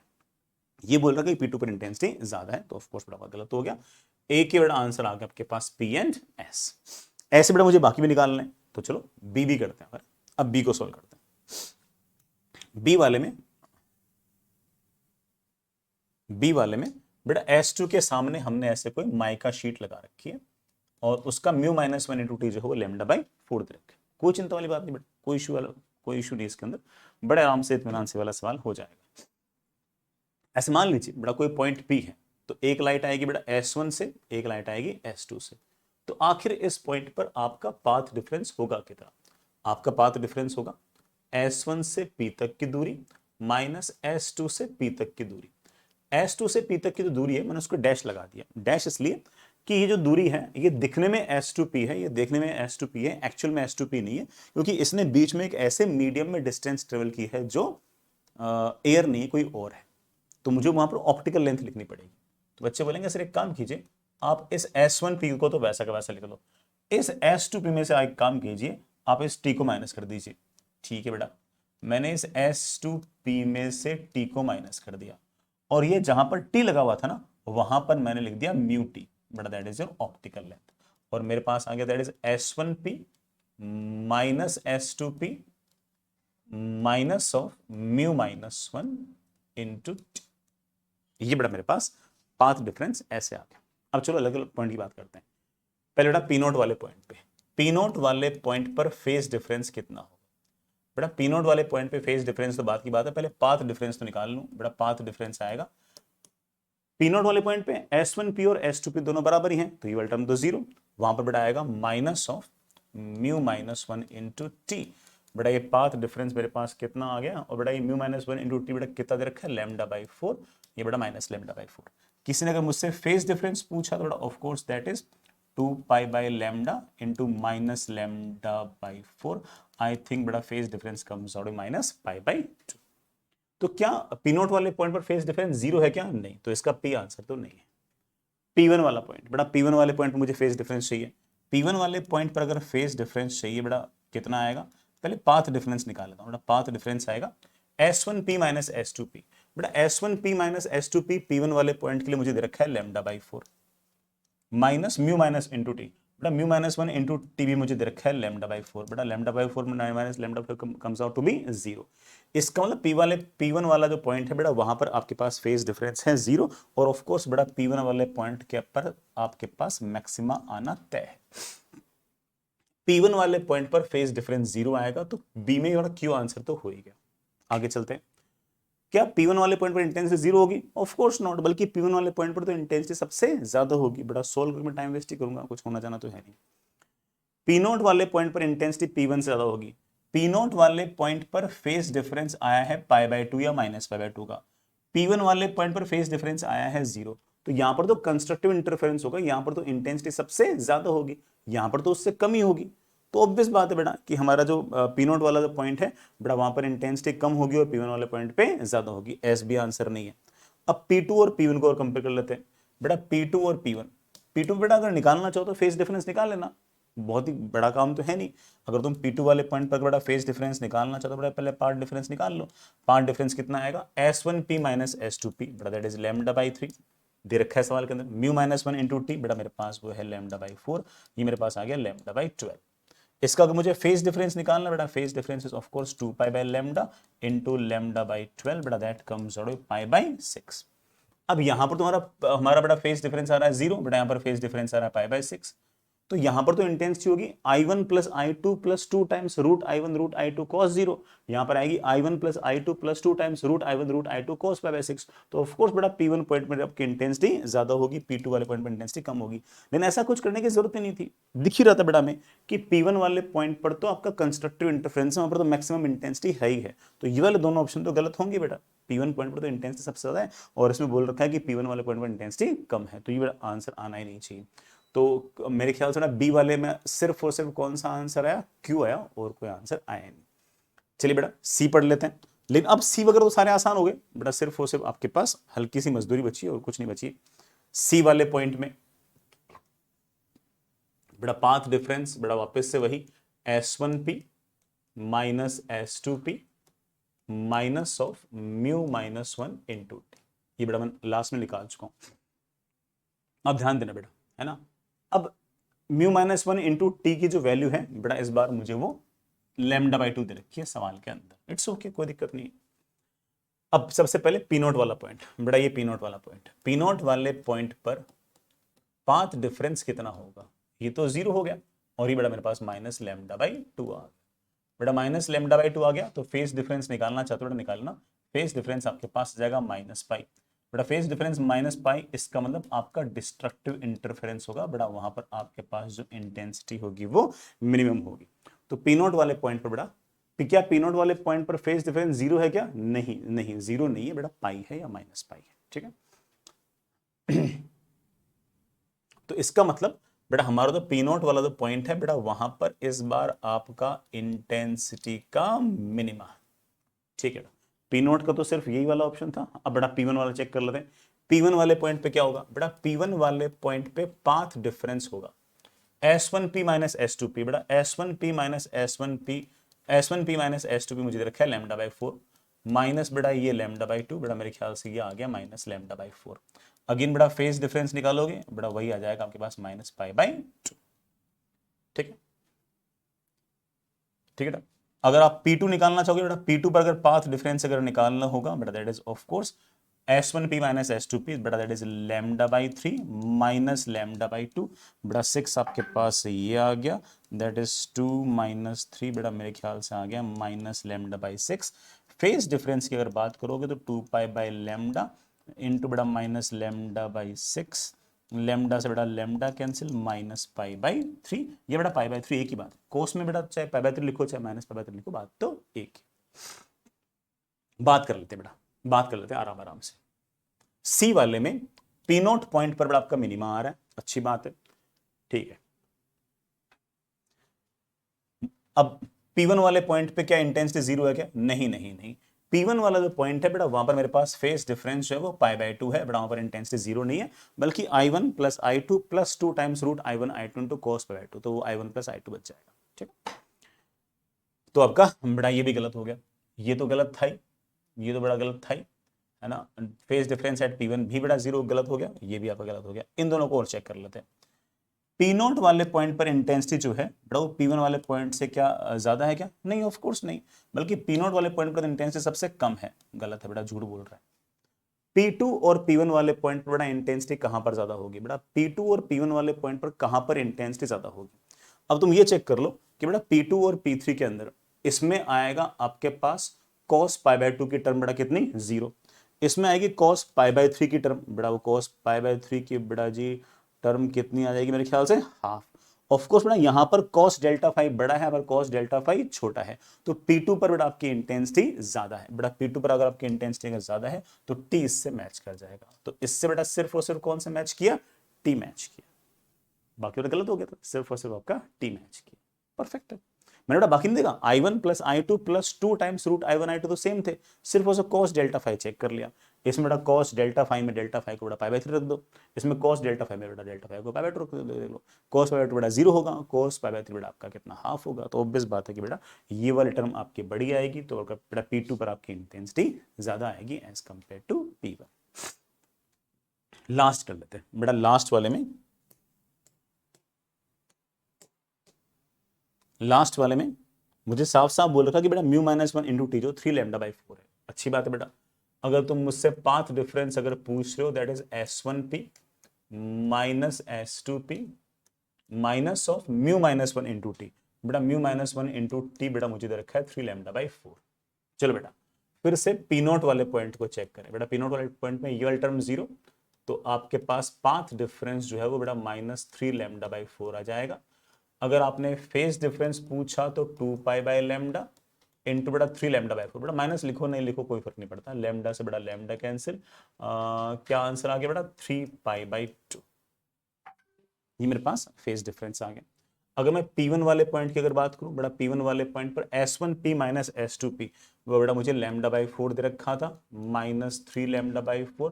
बड़ा मेरे ख्याल से पाथ डिफरेंस आ गया माइनस लैम्डा बाई 4। बड़ा फेस डिफरेंस ऑफ कोर्स बड़ा मेरे पास जाएगा -पाई। ये तो आपका डिस्ट्रक्टिव इंटरफेरेंस हो गया, और यहां पर तो पक्की बात है बेटा इंटेंसिटी का मिनिमा आएगा। ठीक है, मैं अगर P2 पॉइंट की अगर बात करूं बेटा, वहां पर क्या होगा, वहां पर बेटा फेस डिफरेंस आएगा lambda by 3 -3 lambda by 4। Again बेटा ये कितना आ गया 12। बेटा ये कितना आ गया 4 लैम्डा -9 लैम्डा -5 लैम्डा बाई 12। रही बात बेटा फेस डिफरेंस की, तो 2 पाई बाई लैम्डा इंटू बेटा 5 लैम्डा बाई 12, लैम्डा से lambda cancel. I think this is 5 pi by 6। Option check करते हैं, ऑप्शन चेक करते हैं। क्या पी नोट वाले पॉइंट पर फेस डिफरेंस 0 है क्या? नहीं, 3 पाई बाई 2 है, गलत। क्या P1 वाले पॉइंट पर फेस डिफरेंस 0 है क्या? नहीं बेटा, P1 वाले पॉइंट पर फेस डिफरेंस 0 नहीं बल्कि पाई है, पाई या माइनस पाई बेटा कुछ बोल। ठीक है, P1 वाले पॉइंट पर इंटेंसिटी 0 है क्या? P1 वाले पॉइंट पर इंटेंसिटी 0 है, बिल्कुल। P1 वाले पॉइंट पर बेटा आपकी इंटेंसिटी 0 है, आंसर शुड बी R। बेटा डी में R तो आएगा, मिनिमम है ना बेटा वहां पे तो। ठीक है, तो आप बड़े आराम से कह सकते हैं बेटा वहां पर इंटेंसिटी होगी I1 plus I2 -2 times root I1 root I2। I1 I2 बेटा बराबर, तो इंटेंसिटी आपकी 0, ऐसा कह सकते हैं। अब इंटेंसिटी चेक कर लेते हैं बेटा, कहां पर ज्यादा होगी कहां पर कम होगी।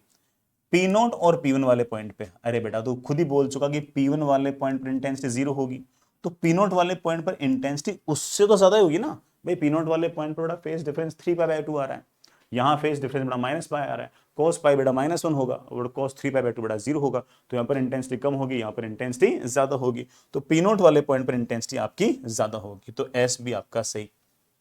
P2 और P1 को भी कंपेयर कर रखा है, अरे भाई साफ साफ सी बात है, P1 पर अगर इंटेंसिटी अगर 0 है तो P2 पर तो इंटेंसिटी कुछ ना कुछ ज्यादा ही है उससे। निकालना छोड़ा निकाल भी सकते हो, बस वो डेल्टा 5 की जगह 5 पाई बाई 6 रख दो, तो ऑफकोर्स आपका T भी सही है, तो R भी सही, S भी सही और T भी सही।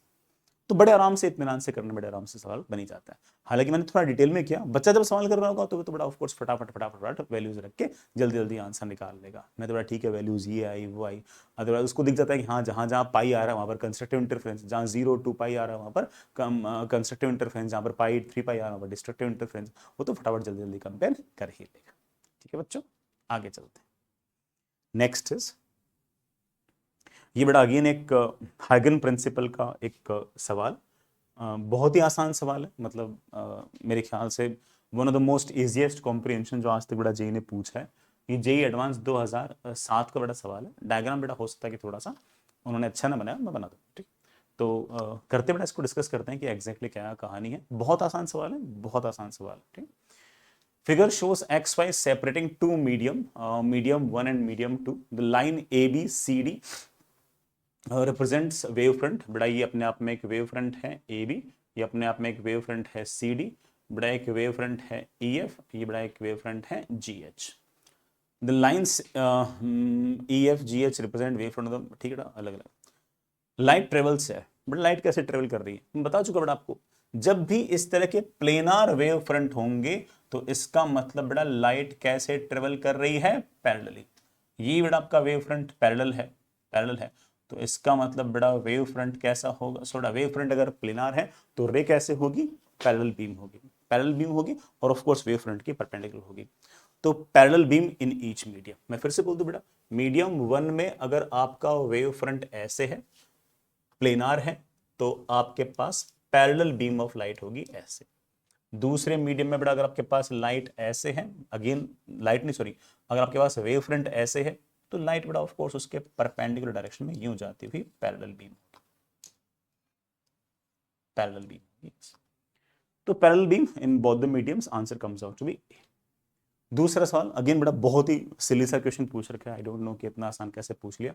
The phases of the light C D E F are five C five D five E five F, मतलब बेटा इस पॉइंट पर जो फेज है उसे फाइव सी बोल रखा है, डी वाले पॉइंट पर जो फेज है बेटा उसे फाइव डी बोल रखा है, ई वाले पॉइंट पर बेटा फेज फाइव ई बोल रखा है, एफ वाले पॉइंट पर बेटा जी फेज फाइव एफ बोल रखा है। It is given that five C is not equal to five F, मतलब इस पॉइंट का और इस पॉइंट का फेज सेम नहीं है, ये सवाल में गिवन है। तो कुछ ऑप्शंस बना रखे हैं बेटा। Five C can not be equal to five D, five C और फाइव डी बराबर नहीं होंगे, गलत बात। दोनों सेम वेव फ्रंट पे लाई कर रहे हैं बेटा, वेव फ्रंट की डेफिनेशन यही है कि सेम फेज के जो पॉइंट्स हैं उनका लोकस, तो फाइव सी और फाइव एफ फाइव डी तो बराबर होंगे, और इसने बोल रखा है दोनों बराबर नहीं होंगे, तो ये झूठ बोल रहा है। Five D can be equal to five E, five D जो है वो फाइव ई के बराबर हो सकता है क्या? देखो बेटा, फाइव डी और फाइव सी बराबर है, फाइव सी और फाइव एफ बराबर नहीं है, ये दोनों बराबर नहीं, लेकिन ये दोनों बराबर हैं, तो ऑफकोर्स फाइव ई और फाइव डी तो कभी बराबर हो ही नहीं सकते, तो कैन बी इक्वल को अनइक्वल कर दो। समझ तो क्या? ये दोनों बराबर नहीं है, लेकिन ये दोनों बराबर हैं, ये दोनों बराबर हैं, ये दोनों बराबर नहीं है, तो ऑफकोर्स ये दोनों बराबर नहीं है कि नहीं? तो five D can be equal to five E is बिल्कुल झूठ। Five D minus five F, five D minus five F is equals to five E minus five E, बिल्कुल सही बेटा। इसका फेस डिफरेंस माइनस इसका phase difference should be equal to इसका phase difference माइनस इसका फेस डिफरेंस, क्योंकि इन दोनों का फेस सेम, इन दोनों का फेस सेम, तो इसमें से इसको माइनस करो, इसमें से इसको माइनस करो, दोनों सेम ही आएंगे, तो ये सही लग रहा है। Five D minus five C is not equal to five F minus five E, five D minus five C आएगा zero, five F minus five E भी आएगा जीरो, तो दोनों बराबर होंगे, ये कह रहा है कि बराबर नहीं होंगे, तो ऑफ कोर्स बेटा ये आपका गलत answer comes out to be C. तो आई डोंट नो कि बेटा इतना आसान सवाल कैसे पूछा, बट ठीक है, कुछ खास ऐसा ना भी आए किसी बच्चे को, तब भी बेटा ये जेई एडवांस का कॉम्प्रिहेंशन तो सही हो सकता है।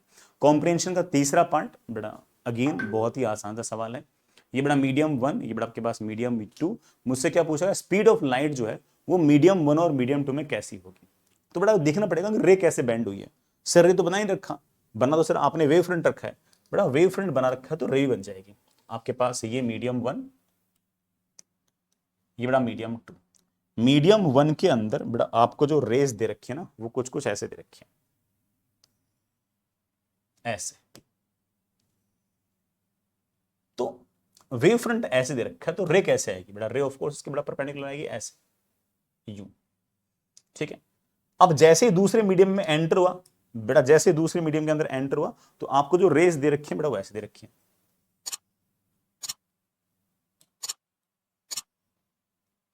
अब वेव फ्रंट कैसा होगा बेटा? वेव फ्रंट ऑफ कोर्स इसके परपेंडिकुलर होगा, वेव फ्रंट इसके ऐसे परपेंडिकुलर होगा। तो जैसा कि आप देख पा रहे हो, पहले बेटा रे वेव फ्रंट ऐसे था तो रे यूं आई, अब बेटा वेव फ्रंट ऐसे, बेटा रे उसकी परपेंडिकुलर होनी चाहिए, तो रे जो है बेटा ध्यान से देखो तो नॉर्मल की तरफ मुड़ गई है। रे अगर नॉर्मल की तरफ मुड़ गई है तो ऑब्वियस बात है बेटा कि डायग्राम से दिख रहा है ना सब कुछ, ठीक है।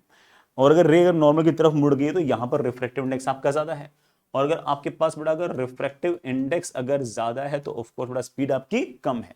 तो मीडियम टू में बेटा speed of light is less, medium two के अंदर बेटा speed of light is less, larger in medium one than in medium two, बेटा मीडियम टू में स्पीड ऑफ लाइट आपकी कम है, ठीक है। आगे चलते हैं ना, नेक्स्ट इज अगेन बेटा बहुत ही ज्यादा आसान सवाल, जेई एडवांस बेटा 2015 के अंदर सवाल पूछा, और अगेन आई डोंट नो कि बेटा इतना आसान कैसे पूछ लिया, ठीक है पूछा बेटा कर लेते हैं। A Young's double slit interference arrangement with slit S1 S2 is immersed in water, और रिफ्रैक्टिव इंडेक्स बेटा वाटर का जो है वो 4/3 है। बेटा मैं क्लियर कर दूं कि 4/3 बेटा यहाँ पर ऊपर तो एयर ही है, ठीक है। The position of maxima on the surface of water, अब बेटा ऑब्वियस बात है कि यहाँ से भी लाइट आ रही होगी, यहाँ से भी लाइट आ रही होगी, पानी की किस किस पॉइंट पर मैक्सिमा आएगा, तो बेटा ऑब्वियस बात है वहाँ मैक्सिमा आएगा जहाँ पर कंस्ट्रक्टिव इंटरफेरेंस होगी, ठीक है। तो आर गिवन बाई, ठीक है, और बेटा एम कोई ना कोई इंटीजर है, और एक्स की किस किस वैल्यू के लिए बेटा मैक्सिमा आएगा, और एम कोई ना कोई इंटीजर, तो ठीक है कितना आसान सवाल। S1 से कोई ना कोई लाइट आ रही होगी ऐसे, S2 से बेटा कोई ना कोई लाइट आ रही होगी ऐसे, यहाँ पर बेटा कंस्ट्रक्ट, यहाँ पर मैक्सिमा आएगा तो of course path difference should B integral multiple of lambda, वो इंटीजर बेटा मैंने जानबूझ के एम ले रखा है, सवाल में एम दे रखा है इंटीजर। यहां पाथ डिफरेंस होगा कितना, तो बच्चे बोले सर पाथ डिफरेंस होगा S2P माइनस S1P, ये हमारा पाथ डिफरेंस है। सर आपने S2P के ऊपर डैश क्यों लगाया, क्योंकि बेटा ये जो S2P है ना, ये दिखने में S2P है, ये बेटा P मैंने इस पॉइंट को बोल रखा है, लेकिन ये वाटर में ट्रेवल कर रही है तो इसकी औकात S2P नहीं है, इसकी औकात ज्यादा है। S2P तो इसकी ज्योमेट्रिकल लेंथ है, इसकी ऑप्टिकल लेंथ जो आएगी वो हमेशा इसके रिफ्रैक्टिव इंडेक्स से मल्टीप्लाई करने के बाद आएगी। तो इट विल बी बेटा पानी का रिफ्रैक्टिव इंडेक्स है 4/3 टाइम्स बेटा S2P माइनस बेटा आपका S1P। अब तो बड़ा हो गया सवाल, 4/3 इंटू ये लेंथ बेटा, ये लेंथ इज ऑफ कोर्स बेटा root of D square plus X square minus S1P, S1P is already d square plus x square. So I think beta this comes out to be 1/3 times under root of d square plus x square. x की कुछ कुछ values के लिए बेटा constructive interference होगा, जहां constructive interference होगा उन पॉइंट की बेटा मुझे पोजीशन पूछिए, और बेटा जहां जहां कंस्ट्रक्टिव इंटरफेरेंस होगा वहां पर this path difference should B integral multiple of lambda. बेटा मेरे ख्याल से स्क्वायर करते शायद आंसर आना चाहिए, मेरे पास आ गया d square plus X square is equals to 9 times m square lambda square, x square बेटा क्या बोल रखा है 9 times m square lambda square minus d square, बेटा देखना क्या लिखा है x square is equals to p square m square lambda square minus d square। तो बेटा वो जो तेरा p square है उसकी जगह अगर ध्यान से देखो तो 9 है मेरे पास, तो p स्क्वायर अगर आपके पास 9 है तो p की value comes out plus minus 3, of course बेटा हम आंसर तो +3 छोड़ के आएंगे, ठीक है। आगे चलते बेटा, नेक्स्ट इज अगेन बेटा 2018 का बहुत ही आसान सा ही सवाल, कुछ भी नहीं है ना, और अगेन कोई खास ऐसा तगड़ा कोई मतलब कोई ऐसा तगड़ा कॉन्सेप्ट नहीं लग रहा। पावर इज बेटा of course sorry intensity is power upon cross sectional area, ये एक छोटा सा कॉन्सेप्ट है, और वैल्यूज इतनी प्यारी दे रखी है कि कोई बच्चा अगर ठीक ठाक दिमाग वाला ना तो वो ओरली कर लेगा, ओरली आंसर निकाल लेगा, क्योंकि वैल्यूज है भी अच्छी। मैं तो चलो पूरा कर रहा हूँ, बट बच्चा तो ऑफकोर्स बेटा जब एग्जाम दे रहा होगा तो थोड़ा फास्ट करने की कोशिश करेगा, तो वैल्यूज इतनी अच्छी है कि वो देखते समझ आएगा क्या आंसर। सुनिएगा मेरे पास बेटा क्या क्या दे रखा है, एक लेंस दे रखा है इस तरह से, सनलाइट ऑफ इंटेंसिटी बेटा सनलाइट की इंटेंसिटी दे रखी है, is incident normally on a thin convex lens of focal length 20 centimetre, बेटा फोकल लेंथ आपके पास 20 सेंटीमीटर है, इस पर लाइट बेटा हमने फेंक दी है पैरेलली, इसकी इंटेंसिटी मुझे गिवन है, ये लाइट आई है इसके ऊपर ऐसे पैरेलली आई है, तो आप जानते हो बेटा ये लाइट कहाँ जाएगी, आप बोले हाँ सर पता है कहाँ जाएगी, फोकस पे जाएगी, और कहाँ जाएगी, लाइट चलते चलते बड़ा फोकस पे, बड़ा फोकस इसका 20 सेंटीमीटर दूर है। मतलब मुझे डायग्राम बनाने में टाइम लग रहा है, सवाल करने में टाइम नहीं लग रहा, सवाल थोड़ा हो चुका है, अगर मैं सवाल पढ़ता तब तक शायद कर भी लेता, ठीक है, मुझे सिर्फ उस डायग्राम बनाने में बातें बताने में इनमें टाइम लग रहा है, ठीक है। Assume that the lens aperture is small as compared to the focal length. The average intensity of light in kilowatt per meter square at distance 22 centimetre from lens. 20 centimetre दूर तो बेटा लाइट कन्वर्ज होगी। इसने मुझसे पूछ रखा कि lens से 22 सेंटीमीटर दूर, लेंस से अगर 22 हो गया तो बेटा ऑफ कोर्स यहां से 2 सेंटीमीटर हो गया, यहां से 2 सेंटीमीटर दूर यहां पर कितनी इंटेंसिटी। तो अगर मैं बच्चा होता तो मैं ऐसे कहता कि देखो भाई सारे के सारे लाइट आई है, वो सारे के सारे लाइट यहीं से पास हो रही है, मतलब जितने फोटॉन्स यहां आ रहे हैं उतने फोटॉन्स यहां आ रहे हैं, बस इतना सा अंतर है कि यहां पर जो फोटॉन्स आ रहे हैं वो ज्यादा एरिया पे आ रहे हैं, और यहां पर जो फोटॉन्स आ रहे हैं वो कम एरिया पे आ रहे हैं। एंड वी नो दैट की intensity is inversely proportional to area, because intensity is of course बड़ा पावर अपॉन एरिया, पावर तो यहां और यहां सेम। अब मेरी बात सुनना, मैं बड़े आराम से ऐसे कहता कि मतलब ये दिख ही रहा होगा शायद सारे बच्चों को कि ये वाला जो ट्राइंगल है वो, और ये वाला जो ट्राइंगल है वो, मतलब ये वाला जो ट्राइंगल है बेटा वो, और ये वाला जो ट्राइंगल है बेटा वो, दोनों सिमिलर हैं। तो सर इससे क्या होगा बेटा, इससे ये होगा कि मैं बड़े आराम से कह सकता हूं कि देखो भाई ये आपका 2 है, ये आपका 2 है, तो इस लेंथ के मुकाबले ये लेंथ 1/10 है, तो इसका मतलब इस लेंथ के मुकाबले ये लेंथ भी 1/10 है, इसका मतलब इस एरिया के मुकाबले, ये तो बड़ा सर्कुलर ना इस तरह से, इस एरिया के मुकाबले ये वाला एरिया 1/100 है, पावर उतनी आ रही है लेकिन 1/100 एरिया पे आ रही है, पावर उतनी आ रही है 1/100 एरिया पर आ रही है। इसका ना जितनी इंटेंसिटी यहां पर थी उसकी 100 टाइम्स इंटेंसिटी यहां पर है। यहां पर जो इंटेंसिटी बेटा मुझे दे रखी है that is 1.3 kilowatt per metre square, तो उसको बड़ा 100 से मल्टीप्लाई कर दो, तो आंसर आएगा 130 kilowatt per metre square. This should be the answer. पूरा भी कर सकता हूं बट ठीक है, क्या तुम समझ ही गए इस बात को, इसमें पूरा कोई क्या करेगा, कितना साफ साफ दिख रहा है कि सीधी सी बात है कि यही जो जितने फोटॉन्स यहां आ रहे हैं कोई एब्जॉर्ब तो हुआ नहीं, वही फोटॉन्स यहां से जा रहे हैं, तो यहां से गुजरने वाला पावर और यहां से गुजरने वाला पावर तो सेम ही होगा। अब अंतर किस बात का हुआ? अंतर सिर्फ उस इस बात का हुआ कि यहां पर ज्यादा एरिया पर वो फोटॉन्स निकल रहे हैं, यहां पर कम एरिया पर फोटॉन्स निकल रहे हैं। कम एरिया पर अगर फोटॉन्स निकल रहे हैं तो ऑफकोर्स आपकी इंटेंसिटी ज्यादा हो, क्योंकि पावर तो उतनी है। और हम बड़े आराम से इस बात को देख सकते हैं कि भाई ये लेंथ अगर 20 है और ये लेंथ अगर 2 क्यों है, क्योंकि 22 मीटर दूर पूछा है, तो यहां से 2 मीटर हुआ ना, वहां 22 मीटर दूर। ऑब्वियस बात है कि ये डिस्टेंस अगर 2, अगर ये डिस्टेंस 20, तो अगर ये वाला रेडियस अगर आपके पास r, तो इस बीम का यहां पर जो रेडियस आएगा ऑफकोर्स बड़ा r/10 आएगा। रेडियस r/10 आएगा, तो ऑब्वियस बात है कि यहां पर बीम का अगर एरिया a है तो वहां पर बीम का एरिया a/100 है। उतने ही फोटोन अगर 1/100 एरिया पर जाएगा तो पावर तो उतना ही है, तो इंटेंसिटी आपका 100 टाइम्स जाएगा। 1.3 का बड़ा 100 टाइम्स क्या आएगा? 130। यूनिट्स एक बार जरूर चेक कर लेना, क्या पता बेटा सर मतलब कई बार मिली वाट लिख दिया, कई बार वाट लिख दिया, आंसर किलोवाट में पूछ लिया, लेकिन यहाँ पर तो कोई पंगा था ही नहीं, वहां भी किलोवाट में था और जो पूछा वो भी किलोवाट में पूछा, तो कोई फर्क नहीं पड़ा। ठीक है, तो बेटा अपनी एडवांस की पढ़ाई अच्छे से करें, एग्जाम बढ़िया से दें। मैं कोशिश करता हूँ कि फ्राइडे तक मैं एटलीस्ट 1 या 2 चैप्टर के और आपको वीडियो सॉल्यूशंस भेज दूँ, और आप इनकी बिंज वॉचिंग कर लें, आपका काफ़ी सारा काम तो काफ़ी सारा रिवीजन तो आपका हो ही जाएगा। एडवांस में बेटा पेपर किस तरह से प्लान करना है वो एक बार मैं कोशिश करता हूँ कि मैं एक वीडियो के थ्रू आप लोगों को बताऊँ, आज या कल बताएं। ठीक है, पढ़ाई करते रहेगा। All the best, bye.